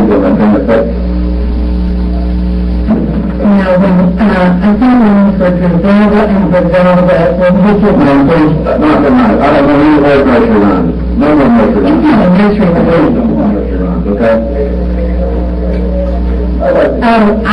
I was really impressed with you holding up the word veteran, because it always immediately brings to my mind the people who have died to guarantee freedom of speech. And to deny any part of that spits in the face of democracy. How many years have you served in this day? Served where? How many years have you served in the military? In the military? That's what the I've served in government. I know what you're talking about. You don't have to serve in the military to understand freedom of speech. I'm asking my question for you, Ms. Beck. How many years have you served? I'm here to speak, not to be grilled. How many years have you served? I'm here to exercise freedom of speech. You want to answer any questions? I'm here to exercise freedom of Talk to speech. me about serving my country. I'm here to exercise freedom of speech. I'm here to exercise freedom of speech. May I speak? Are you finished? Am I free to speak? Mr. All we're asking you is to, if you've got a question... Am I free to speak? Am I free to speak? You don't want any answer, so just talk away. Okay. Griselda and Griselda, the ugly stuff... I don't want to, I'm not going to listen to any record. I'm not saying it to you, Commissioner, I'm saying it to everyone. The ugly stepsisters of Cinderella. Am I free to speak? Is it order? It's called freedom. We ask you not to say that. We ask you not to give us pressure on you. I'm telling my speech. If you know what you're doing, it's that you're not going to bring some, the night before election, you're going to have It's amazing. Am I free? I'm going to ask you to stop, or I'm asking you to move. Am I free? You're free. Am I free to speak? How many times do I have to say it, Miss Pat?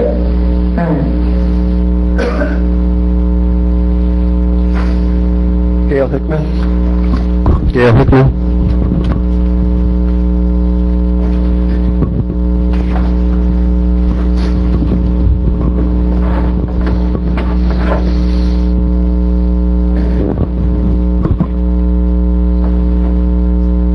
I'm Gail Hickman, 528 Hickorywood Drive. I'm talking about respect as listed under item 29 to one commissioner. I am appalled and angry with your disrespectful comment regarding my talk about Pam Portwood's request. For your information, I had no idea anyone would speak on this item besides me. To smugly say my talk, which was very hard for me to make, was contrived and conspired beforehand is wrong and disrespectful to me. To shout out to the audience that the people that spoke were ganging up on her is just what your item 29 is about. Respect. Where was it? Mr. CEO, I fire you. Thank you. Charles Hickman? Charles Hickman?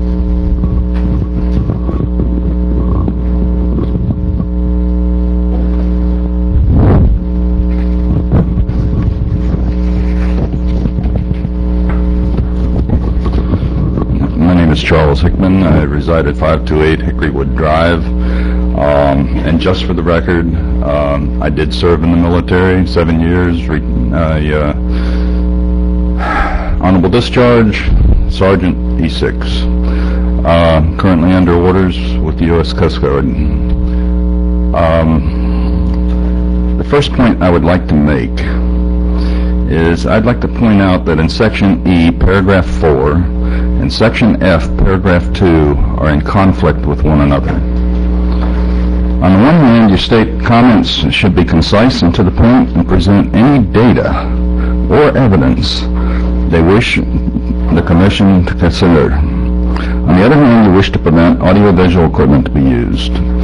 Any reasonable citizen would agree that presentations using PowerPoint or other AV media keeps presentations on point and concise, thus making facts and evidence viewable to all concerned citizens. Second, and I'd like to actually quote Oliver Wendell Holmes, as some of our attorneys I'm sure have studied. Some of his cases became standard in law. He made a statement that said, in a self-governing society, it is the citizens, not the government, who ultimately must decide on issues of public policy. To exercise this responsibility effectively, citizens must have access to the entire spectrum of information, opinions, and ideas without interference from the government. The best way to reach the best decisions for both the individual and the community is to allow all ideas and opinions to contest in a free and open encounter without interference from the government. Under the First Amendment, it is for the citizens themselves to make such decisions. After hearing all the arguments, it is not for the government or for the majority to prevent such discussions by shutting off debate. First Amendment interests are not limited to authors and publishers. Readers have a right to receive information and judge its value for themselves. The First Amendment right to receive information is rooted in the fundamental public interest in the free and open exchange of ideas and information. The open dialogue protected by the First Amendment covers every sort of publication which affords a vehicle of information and opinion. The First Amendment is equally applicable to the states and right on down to the local level under the Due Process Clause of the 14th Amendment, and that's Pennycamp versus Florida. Thank you. Thank you. That concludes the citizens to speak on this item. We have a motion and a second. Is there any further board discussion? The motion, I believe, was to not approve the amendment to the policy, to not approve.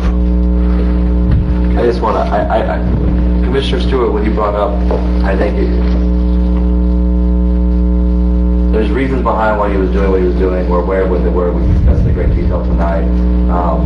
Getting used to the new technologies that are coming at us just means that we also have to change the way we handle things. There is a sense of authority and accuracy that comes out of PowerPoint. Up until very recently, the only people using the PowerPoint was the board. So now when you have citizens also using this tool, which I'm not against, it lives that same authority and accuracy that was coming before. So people got used to seeing it. It's like we just have to get adjusted to ourselves and make sure that we, when things go up there, get a chance to question them also. Okay, thank you. Okay, call for the motion. All those in favor signify by saying aye. Aye. Opposed? It passes unanimously.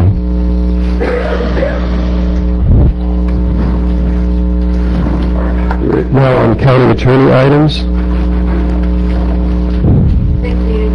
And the first item is really just an informational item.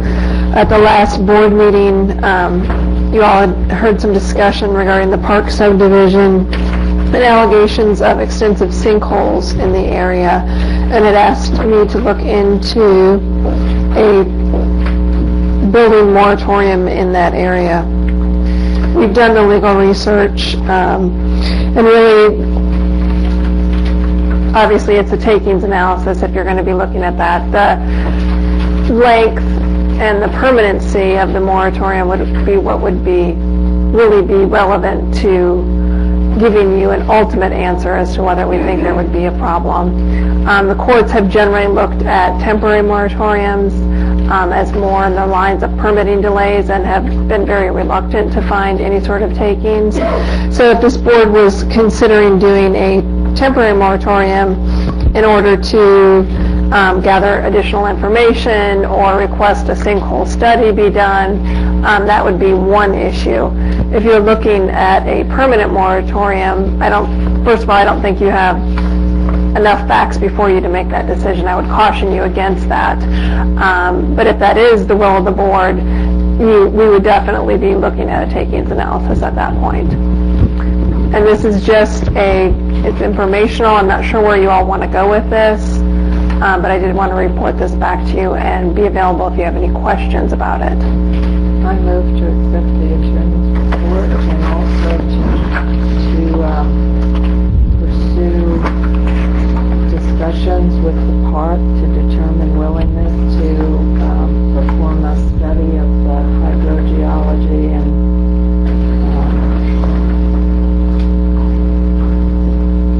the sinkhole study. That's my technical term. This motion by Commissioner Arts, second by It don't matter. Commissioner Stewart.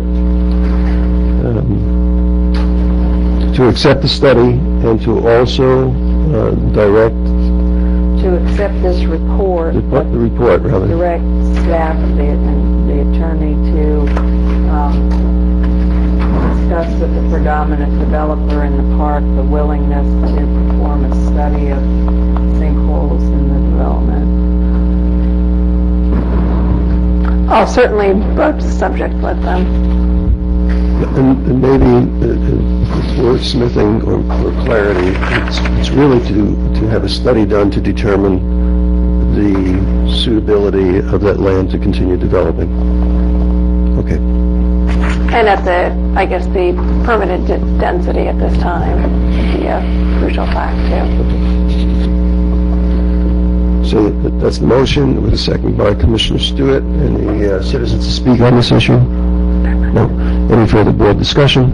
Hearing none, call for the motion. All those in favor signify by saying aye. Aye. It passes unanimously.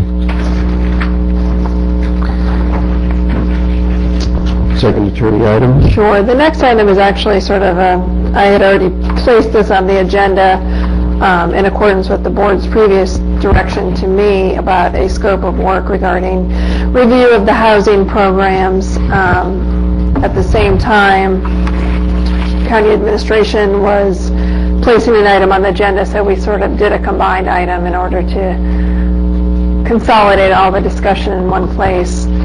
So I guess I'll let Ms. Stevens take over the first part, since it's really administration's, and then I will follow up with my part of the agenda item.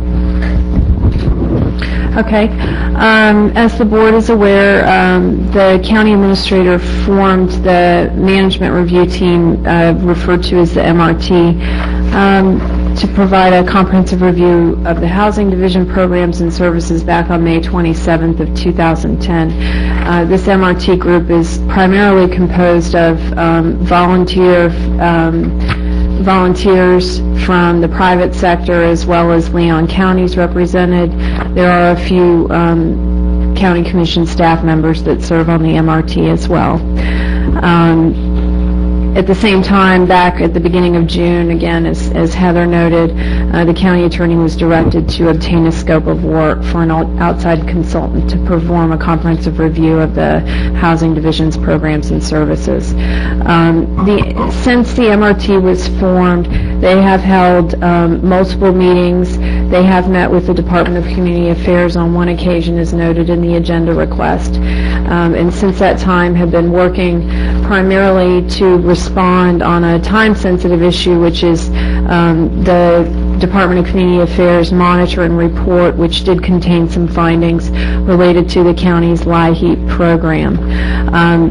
The MRT also became concerned it was difficult to meet we were not able to meet on a daily basis, again, as a lot of these folks with specific expertise in the various housing programs have daytime jobs.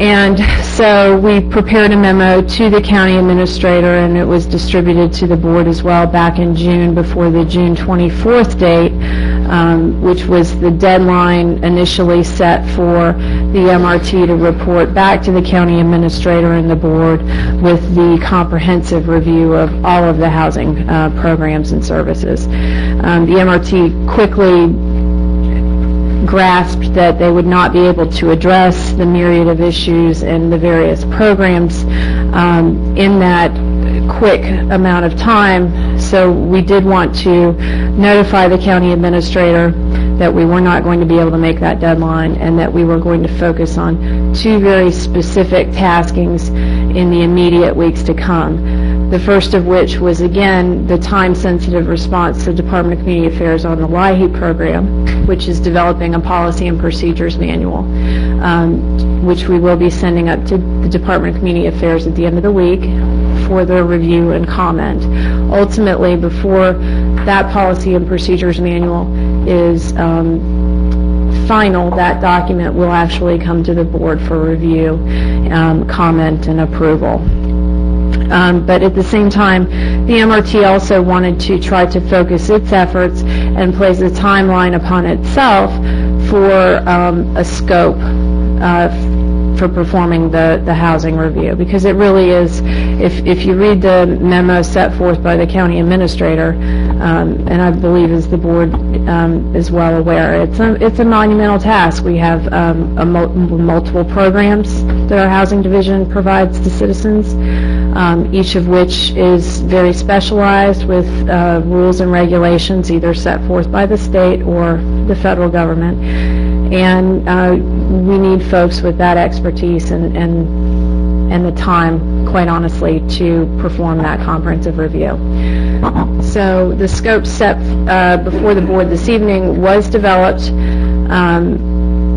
with the MRT, and I can, Heather has done some look into what it would cost roughly for the private sector to perform a similar type task or the same scope of work.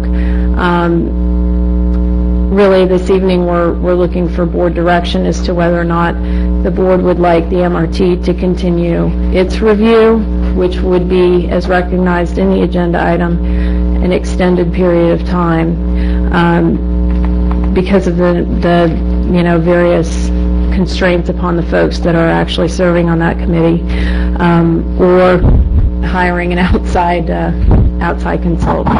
Okay, before we go any further, we're going to have to entertain another motion to continue this meeting in order to even conclude this item, and I know we have a very important item following that.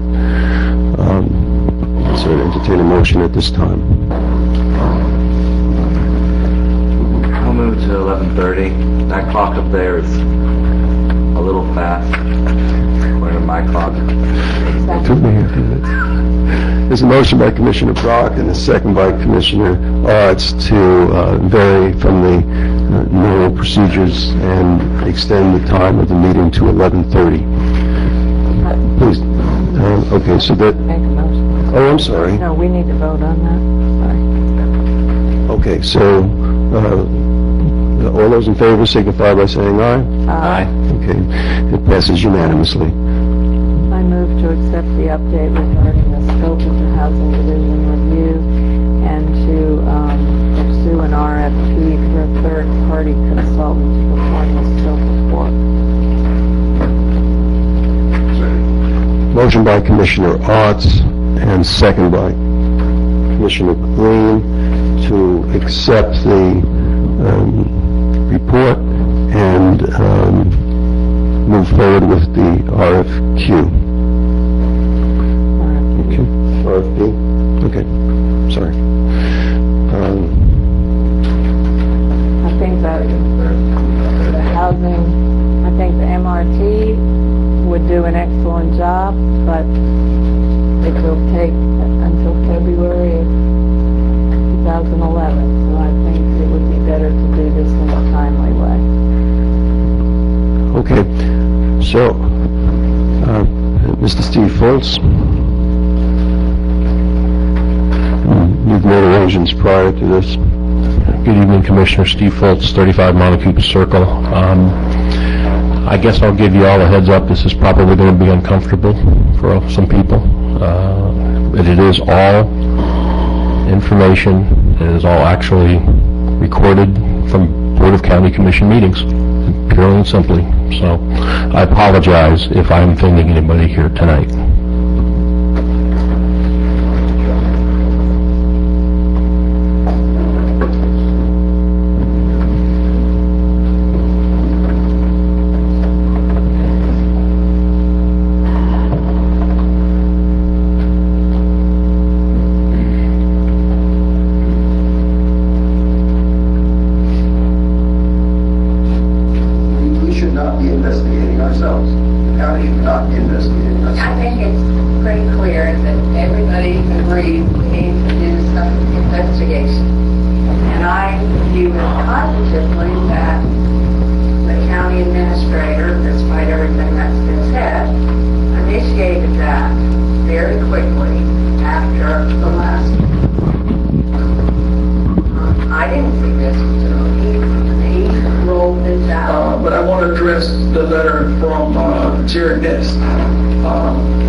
And a letter that he sent to you. He deleted all his files on May the 10th and the 11th of May. And he came before this board and stood before you as if he hadn't done that. And that was in an effort to sabotage this weatherization program. And, yeah. If I could, Mr. Chairman. I'm not blocking strong desire and a reason to speak. It may be wiser, and as these are issues that I've asked the MRT to look into, and they are going to be talking to you, it may be wiser to just give this information to that group at this time, and all of that is going to come out to the board. These are concerns. I mean, if I can, just to be helpful, and I'll shut up if you want to keep talking. I know where my line stops. But these are concerns, commissioners, that I've heard that vex me as well. And I want them to be looking. In other words, that a former employee at after being trained should magically wind up in the employ of a competitive outside group, I take exception to. That we have reports of missing documents after people have left is something that I take exception to. These too will be things that this review team will look at. It's my understanding they started work. They have a June 24th deadline. And, you know, I'd like to see them finish and see what they come up. If they come back with what looks like a whitewash or something, which I don't think that will. But, you know, then I guess I would have more conviction for identifying some outside consultant to come in and at what cost. And so I guess what I maybe would lean toward is to let this group for our next meeting is June 21st. And I don't know if they can bump up their work a little bit to have a report for us by the 21st, or at least an interim. And if they can't, they can't.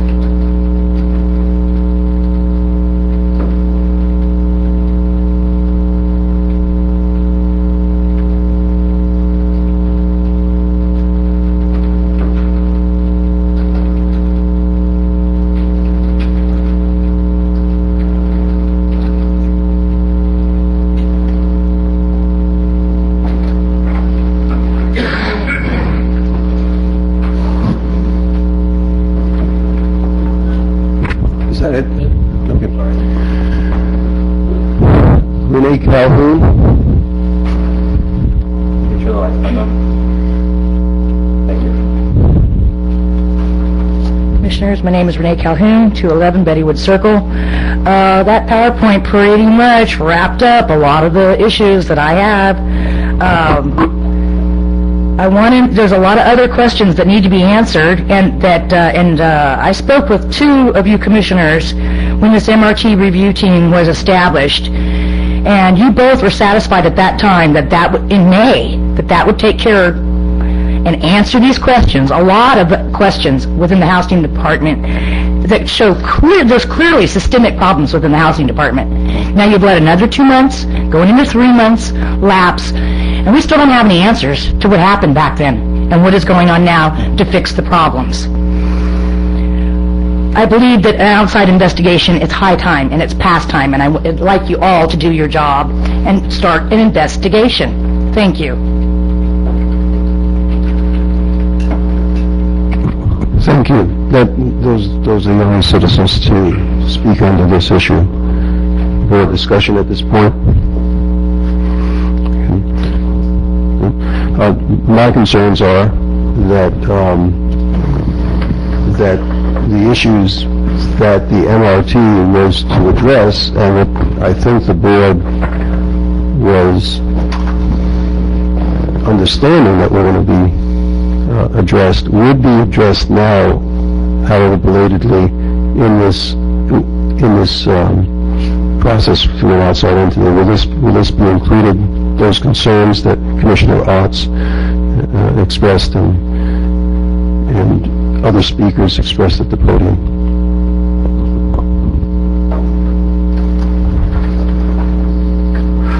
Referring to the records issues, I believe that Inspired has already looked into that.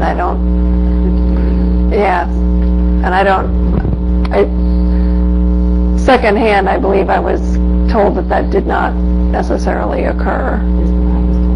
So I don't... So that was not an issue, the records were not intentionally removed? Is that, I don't know if Craig can speak to that, because that's sort of an IT issue, but... In regards to Jerry Nuss? Correct. We don't really know for sure, because we don't know what the original data set was prior to it being moved to the server. The only thing that I can testify to is that there were some documents that were in the recycle bin, but there was almost as much documents that were in the recycle bin moved to the server per instruction by us. We had recognized that Jared was not saving his documents under a network folder that was being backed up nightly. We made the recommendation that he move it from his desktop to the server. So, I mean, common sense is a typical approach that if you moved all that data to the server, you might delete to clean up your desktop. So I can't attest to whether any documents were lost.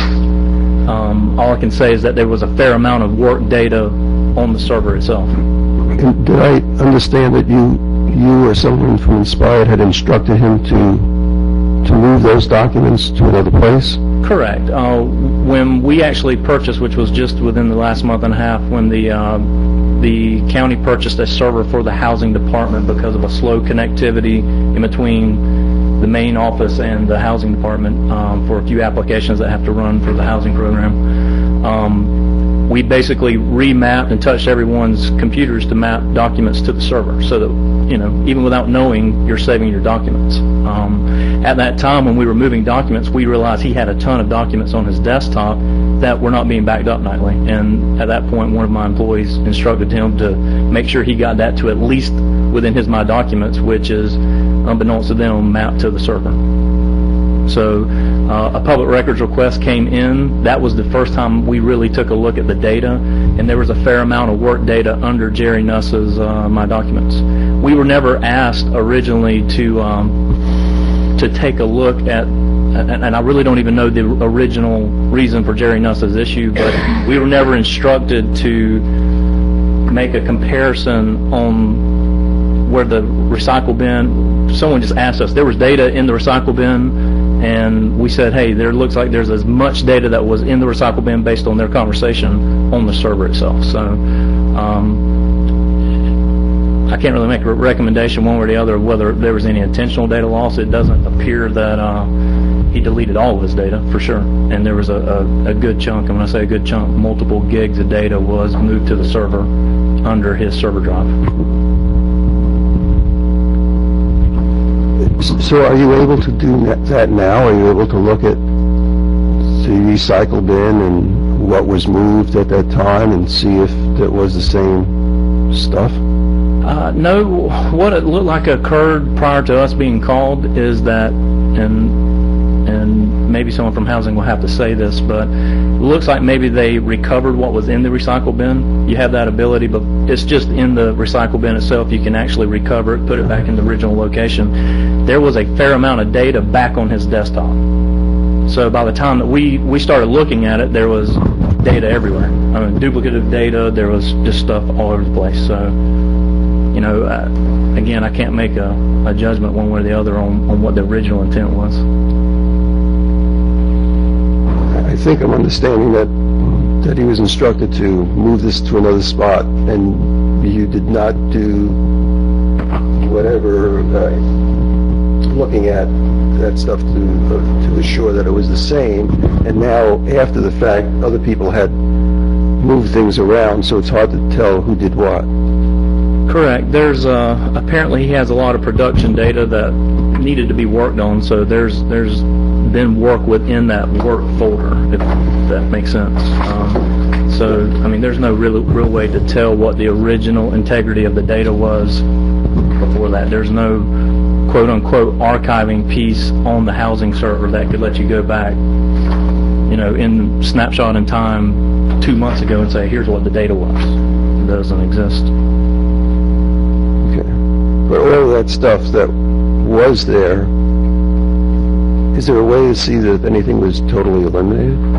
No, the only thing that we did, and we provided documentation, was we have a utility that is not intended for being a recovery mechanism, but just because you delete it from the hard drive doesn't mean it's actually gone. Once the data was moved to the network, there was only one file that we located that had been deleted from the network drive, and seemingly it was irrelevant, some small worksheet or something. Thank you very much. I just want to thank the MRT for the work that they've done. From what you're telling us tonight, we're going to pay someone, a company, about $20,000 to $25,000 to continue working on this for another 3 months, which means the scope that we gave you was big. I mean, we have choices: quick, fast, and cheap. You know, and 2 of the 3. So, thank you. Thank you. Check us out on the rest of it. I think question about, I guess, staff turnover. I think we sort of intended tasks 3, 4, and 5 to be pretty broad in each of these scopes. If you, obviously, if the board wants to add additional clarity to those, I think that would be welcome. Board have any input to that? What I'm hearing from, at least Inspired Technologies, Mr. Goodson, is that it seems to me like all the data, or at least it looks like everything was there, so I don't know if that's the case, what there is to really investigate as far as that aspect of it, but there might be. Well, staff turnover was another issue that was Okay. had discussed. I think that, I mean, there are some pretty broad tasks in the scope. I don't know if you want an outside consultant to look at staff turnover, but if you want to provide additional clarity in the scope, now's the time for us to consider. Okay, maybe, I'm sorry.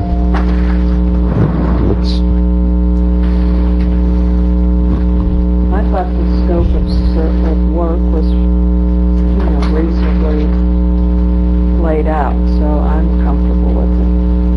Okay. We're going to start running into problems again with the time. Just 1 second, I'd like to have your input, but how can we do this with the motion on the floor? I think we have time for his input, and then if there's no more discussion, to vote. Depends how much more discussion you anticipate. I'm looking at. I know how I'm voting. Okay. There are discussion items that. I know. We're going to have to extend the time. I'm just saying on this issue, I'm good without having more discussion. We would like to hear your input. I just want to clarify something. We did not, Inspired Technologies did not move the data ourselves back from the recycle bin. That was something done by housing staff. And just want to let you know that there's no way for us to quantify one way or the other. But I didn't know if that came across in the... It did. Okay, so what was in the recycle bin was moved by someone else to its original location, which may or may not have been on the desktop. And we didn't put that much thought into it at the time. We weren't notified that there was a big discrepancy of an issue. We were just installing a new server and moving data. So Sure. Thank you. Okay, there's a motion and a second on the floor, and we're under time. Any further board discussion? Hearing none, call for the motion. All those in favor signify by saying aye. Aye. It passes unanimously. I move to extend the meeting to midnight. Okay, there's a motion by Commissioner Brock to vary from the procedure and extend the meeting to midnight. Is there a second? Second by Commissioner Green. Discussion. Call for the motion. All those in favor signify by saying aye. Aye. Okay, we're on to midnight. Any more time making motions to extend. Okay.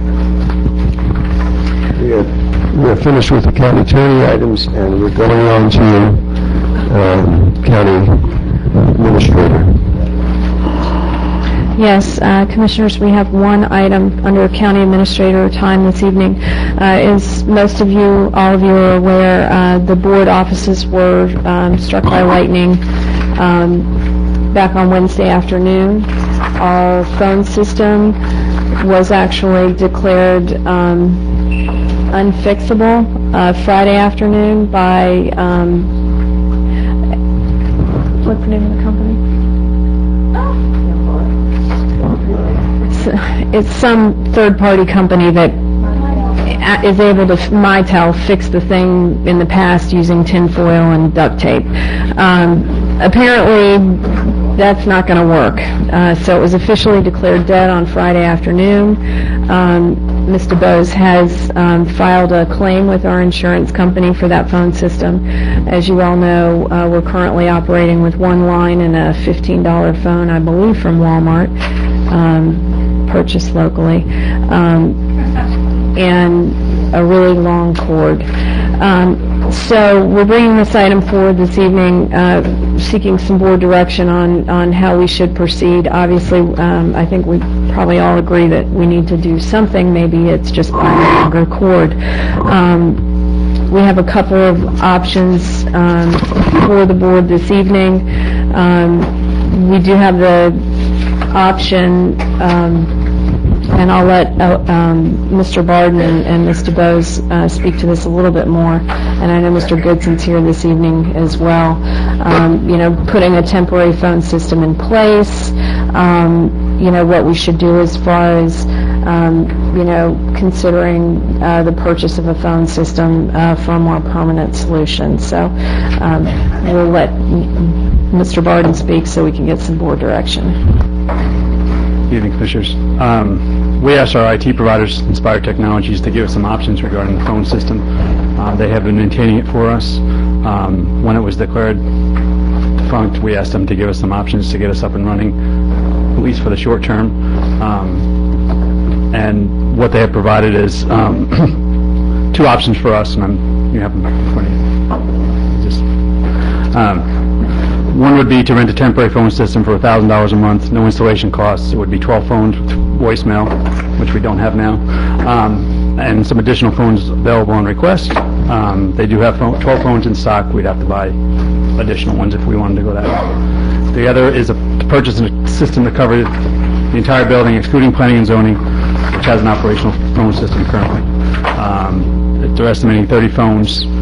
They could get us a financing option for 36 months at 0% financing for $18,265. Just to give you background, we have asked Inspired Technology in the past to give us a cost estimate for doing a holistic phone system upgrade. We weren't pushing that forward at this time just because of budgetary constraints. It was quite an expensive option, but we did have them look into it and give us an idea, give us a cost estimate of what it would take to upgrade the entirety of the board, along with the clerk's office and a few of the other constitutionals. But I think this is a temporary solution that could be expanded as allowed. So we're just looking for some idea which way the board would like to go with this.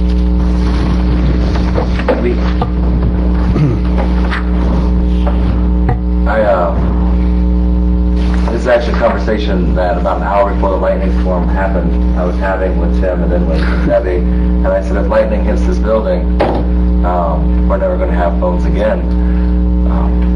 I got a day later that lightning hit the building, and I felt very, very scared. We have needed new phones. It goes back to the problem that we have not been taking care of things the way our maintenance is there. Our phone system, we knew already that the people who made our phones no longer made our phones. We knew that when our phones, I've been aware of this, my phone, to share with you a little, my phone in my office no longer works.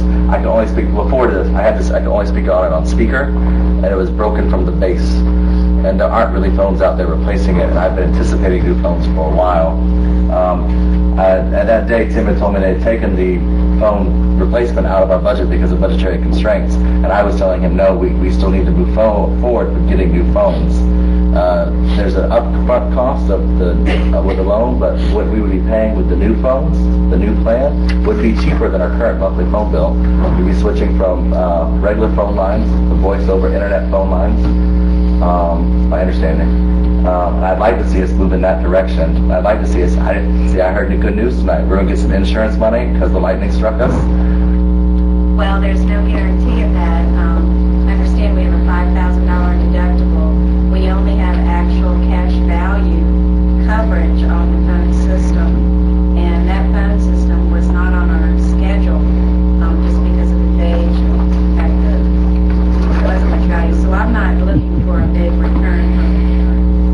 Okay, well, I got excited we might be able to pay that first down payment off of insurance, and it just worked out well for us.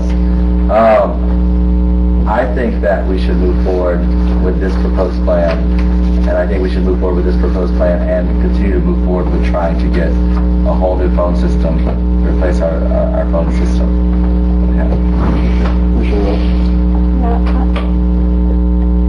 I I'm not sure where all the offices are that these are going, but I don't think the commissioner offices need phones because we all have the BlackBerries and I use my own cell phone. I just don't know, and given the amount of time people spend in their offices on average, I don't think we don't need two phones.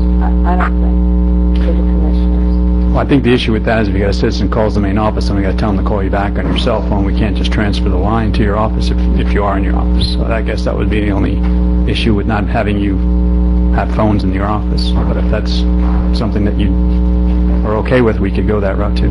And also new with this system, mixed motions about, in the year 2010, the Wakulla County Board of County Commissioners will be getting voicemail if we move forward with this, which is something we don't have right now. So people will be able to call and leave messages after hours for our main operator, and they can transfer people to our rooms, our offices, and they can leave us voicemails without having to call our cell phone. Any other comments by the commission? Maybe this is a question for Inspired.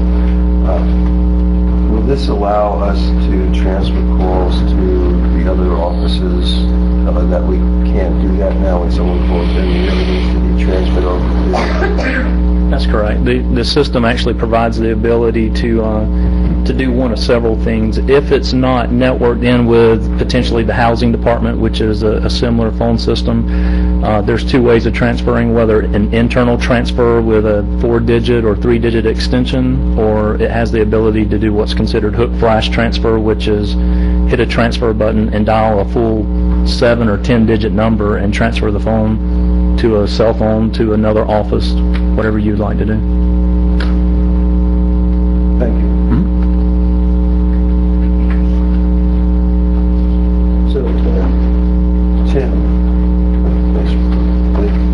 this is the package that we're looking at, and this is the financing over 36 months. I'm sorry.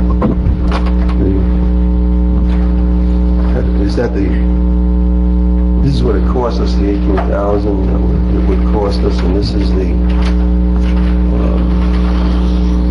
$500 a month? Yeah, basically like 62, I'm guessing, quick in my head, about $6,200 a year annual cost for 36 months, or a little bit more. 65. Okay, I got you. I have a question. Yes, please. And I don't know who the best person to answer this is. If we do this, which is only a temporary fix for the time being, could this, as we move forward, what's the next step? I guess that's the question. Well, a couple options. I was asked this morning to provide pricing, and given the state of procurement and everything else, you can either treat this as a specification to quote or whatever you want to do. The thing is that in the two options, even if you went with option 2, which is purchase, we need to do something for you right now. And we've got a system in place that we can get in and up and running almost tomorrow. We have 12 phones in stock, and literally you could have dial tone and be able to transfer to the majority of the departments within the building tomorrow. I'm not sure we have a copy of option 2.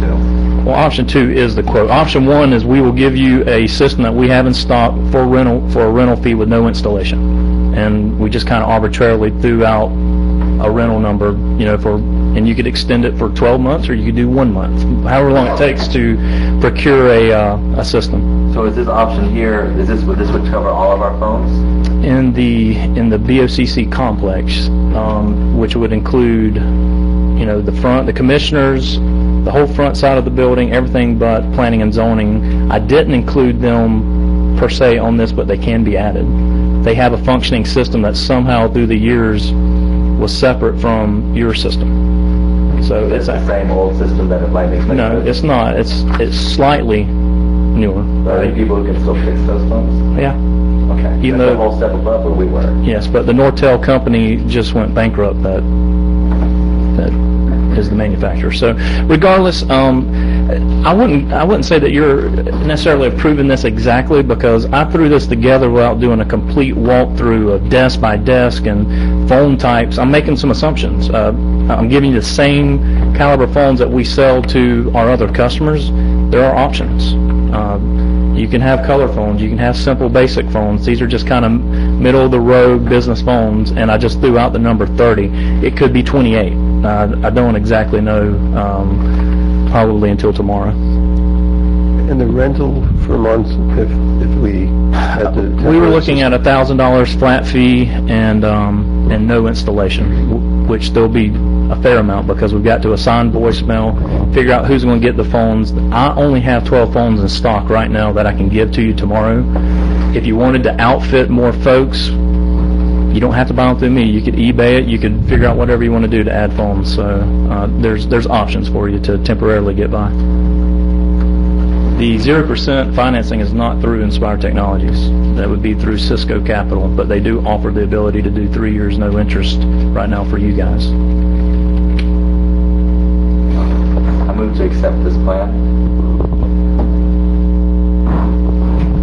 I move to have Inspire Technologies move forward with replacing our phone system. With the pricing broken down here. If it's 18, option number 2. With the understanding that if it's 31 phones, it'll be slightly higher. If it's 29 phones, it'll be slightly less. But the pricing per phone on here. Second. Motion by Commissioner Brock, second by Commissioner Stewart to move forward with the proposal to purchase the phone system, including 30 smart phones. And then we'd have the voice over internet. You're mixing two technologies there that aren't necessarily... You'll have voice over IP for anything internal. But once you make an outside call, you're going over what's called the traditional PSTN, public switch telephone network, which is the lines that are in place by CenturyLink right now. We don't change anything with the incoming lines. We're just going to make our stuff work with it. Now, what we're not taking into account, which was done in the previous survey, is there may be a more efficient way to make use of all these lines. For instance, Debbie's group couldn't transfer to Laura's group at the building. And that doesn't really make a lot of sense to us. Why not have all lines come into a central location and have the ability to distribute out? There's some call flow analysis that we just need to do, and it may result in trimming back a few of the lines that are there. This will cover all of that? Yeah, it should. At 30 phones, give or take what we do with planning and zoning. I mean, do we take this opportunity at the cost of the phones to go ahead and add their handful of phones to the network and put both the housing department, wherever they end up in the future, as well as that entire building on the same network? It seems a little silly functionality-wise to do everything around planning and zoning and not add whatever amount of phones that are. 5? You would just anticipate the cost being additional phones? Yes. Licensing-wise, I think we're going to be fine. I would be okay with that, and if the property appraiser and the supervisor of elections are interested, that'd be another 10 phones. It might save us money in the long run. No? You say property appraiser? Yeah, not interested. Separate entity. Those constitutional boundaries right now, I don't think we can approach right this second. I mean, I do have pricing for that, but they certainly need to be involved in. Commissioner, you may want to add to your motion that this would be an emergency purchase, given the... As an emergency purchase. Commissioner Rocks? Yeah, I just want to understand the time frame. Do you feel like that we should rent the 12 or whatever phones you have now for a month while you do the rest of this? I will, in an emergency situation, I will give you the temporary solution until we can procure all the hardware coming in, because it will not... Those 10 phones would count as a part of the 30. Not really, because those are used phones. I don't want to give you used phones. I want to give you something all under one warranty, but I will put in a system so you're not, running around with a 100-foot cord transferring calls to people. Which is what we're doing right now. There's one phone that rings at the front of our desk, at the front desk there, with a line that will stretch all the way to one end of the building to the other, like we're back in 1985, and we're a 12-year-old girl. Whoa. For parents, yeah, it's a scary situation, and I'm glad to get more professional. You're really going back in time with 1985. I was bored, so I was trying. Are there any of the board? My concerns, what I'm struggling with to understand is this is a phone system. It's one type of phone system. It's not the voiceover that either Commissioner Stewart or Commissioner Brock asked about once you go out of the building. I don't know how this stacks up about other systems that might be a little more expensive but might be cheaper in the long run. It's an emergency purchase, but then we're sort of locked. It's an emergency purchase, but now it looks like we're locking ourselves into this system without looking at any other choices, and that concerns me. I agree, and we did a lot of groundwork, talking to constitutional officers and trying to assess where they were today and what they would potentially be moving to. And through most of the functional interviews that we did with these guys, overwhelmingly, it looks like Cisco will be the approach by other entities within the county, which, you've already got a housing system that's already these end units and a system that can be tied in. It's really you guys' call to look at that, but what I can tell you is that phones that were installed 8 years ago in this variety are still functional with the newest systems that we're putting in. So the backwards compatibility going forward with the Cisco brand has been very strong. I mean, Cisco's very committed to being in this kind of market. Can you explain to me this voiceover and voiceover when it leaves the building that this apparently does not include? Right. Getting outside to the outside world via traditional telecom is a different technology. The simplest way for me to put it would be you would really utilize your voice over IP capabilities if every department within the county was a Cisco voice over IP phone, which means instead of picking up a line and dialing 7 digits and using CenturyLink, you would keep it internal on the data network making a phone call. What you see out in the outside world where you think about saving money on long distance and doing your phone call over the internet is more of the delivery of the phone line from your Comcast, your CenturyLink/Embark, Vonage. You see those commercials online, and as long as you have an internet connection, you plug in a device and you get dial tone. That's not what we're doing here. There's still an interface point with the telco providers. You heard Brent mention 100 pair of cable. You have a 50 pair of cable coming into your location, and it serves dial tone. Now, we can change it. I know there's other departments within the organization throughout the county that has went to Comcast for voice over IP, and that's something to shop and see, do you get a better LD rate? And these phones could still do that? Yeah, because the meet me point, the system doesn't care. It just needs dial tone on the other end. Whether it's voice over IP or traditional analog, doesn't really matter to our system. And so when you're saying to shop that, what you're referring to exactly what again? Take your long distance rates and how much you pay on telecom today and compare it with, going to a new solution. Now, we kind of did some of that legwork trying to gather everyone's phone bills and assess the situation, and we came up with a good plan, but it's a monumental system. It's tying the entire county together to take advantage of existing phone lines that are already in place today.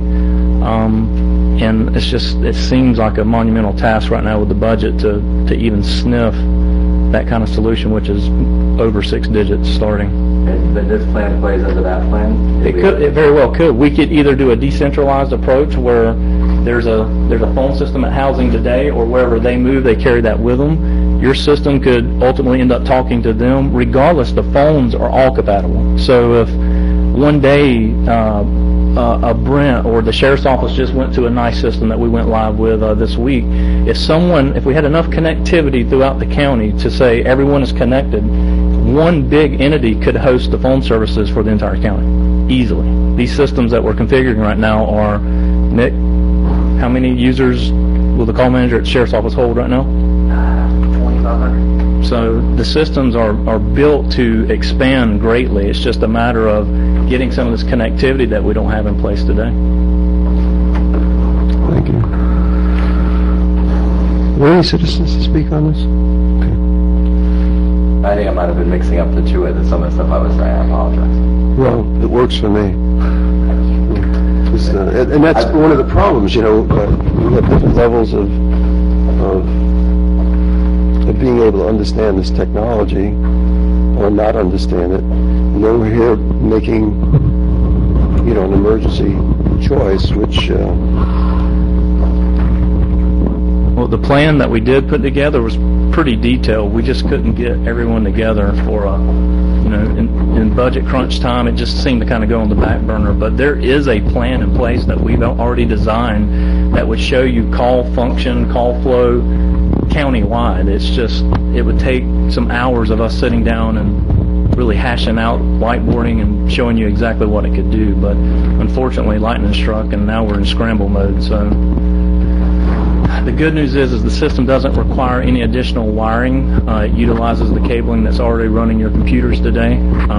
So some of that old phone cabling that we were having problems with will be vacant, not even being used.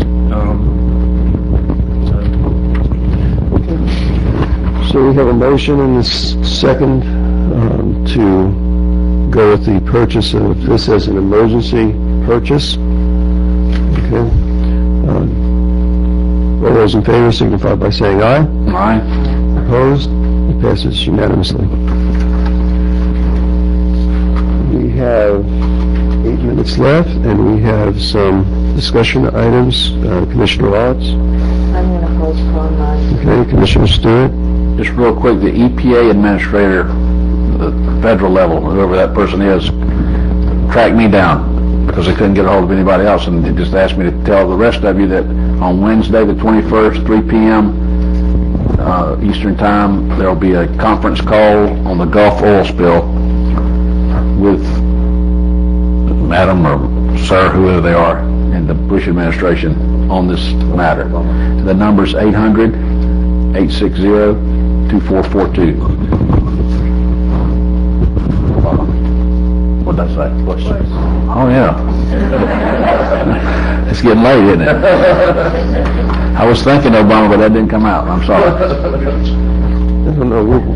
Can you repeat the number? The phone number's 800-860-2442, and the code is 24680. 24680. That gets you in to the conference call. And he wanted to encourage all the commissioners that could to be on there. Okay, thank you.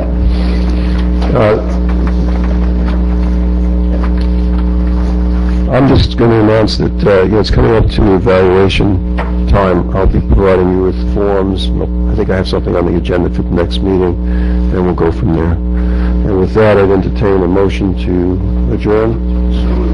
Motion by Commissioner Green, second by Commissioner Brock. All those in favor, signify by saying aye. Aye. We are adjourned.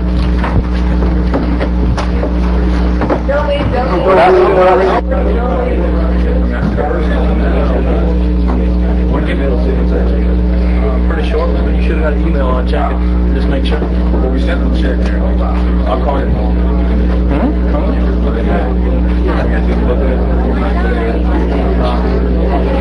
Yeah, leave it there. See y'all.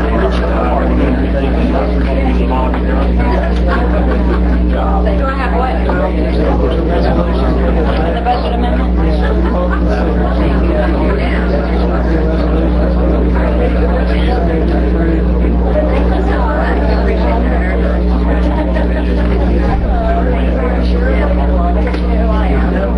That's the only one I have.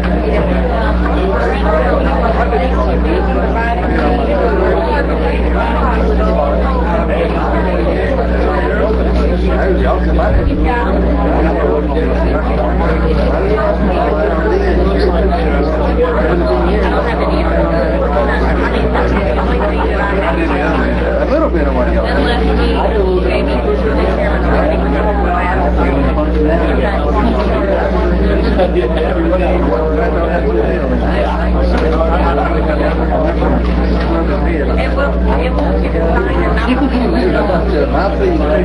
Y'all doing it, guys? Chairman will sign it, the county attorney will sign it, and then we'll go back to Evelyn and clerk's office for them to sign. All right, sir. We'll do that. I'm doing well. You hang in there too.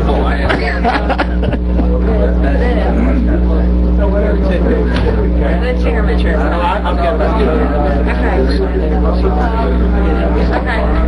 work. All right. Okay. All right.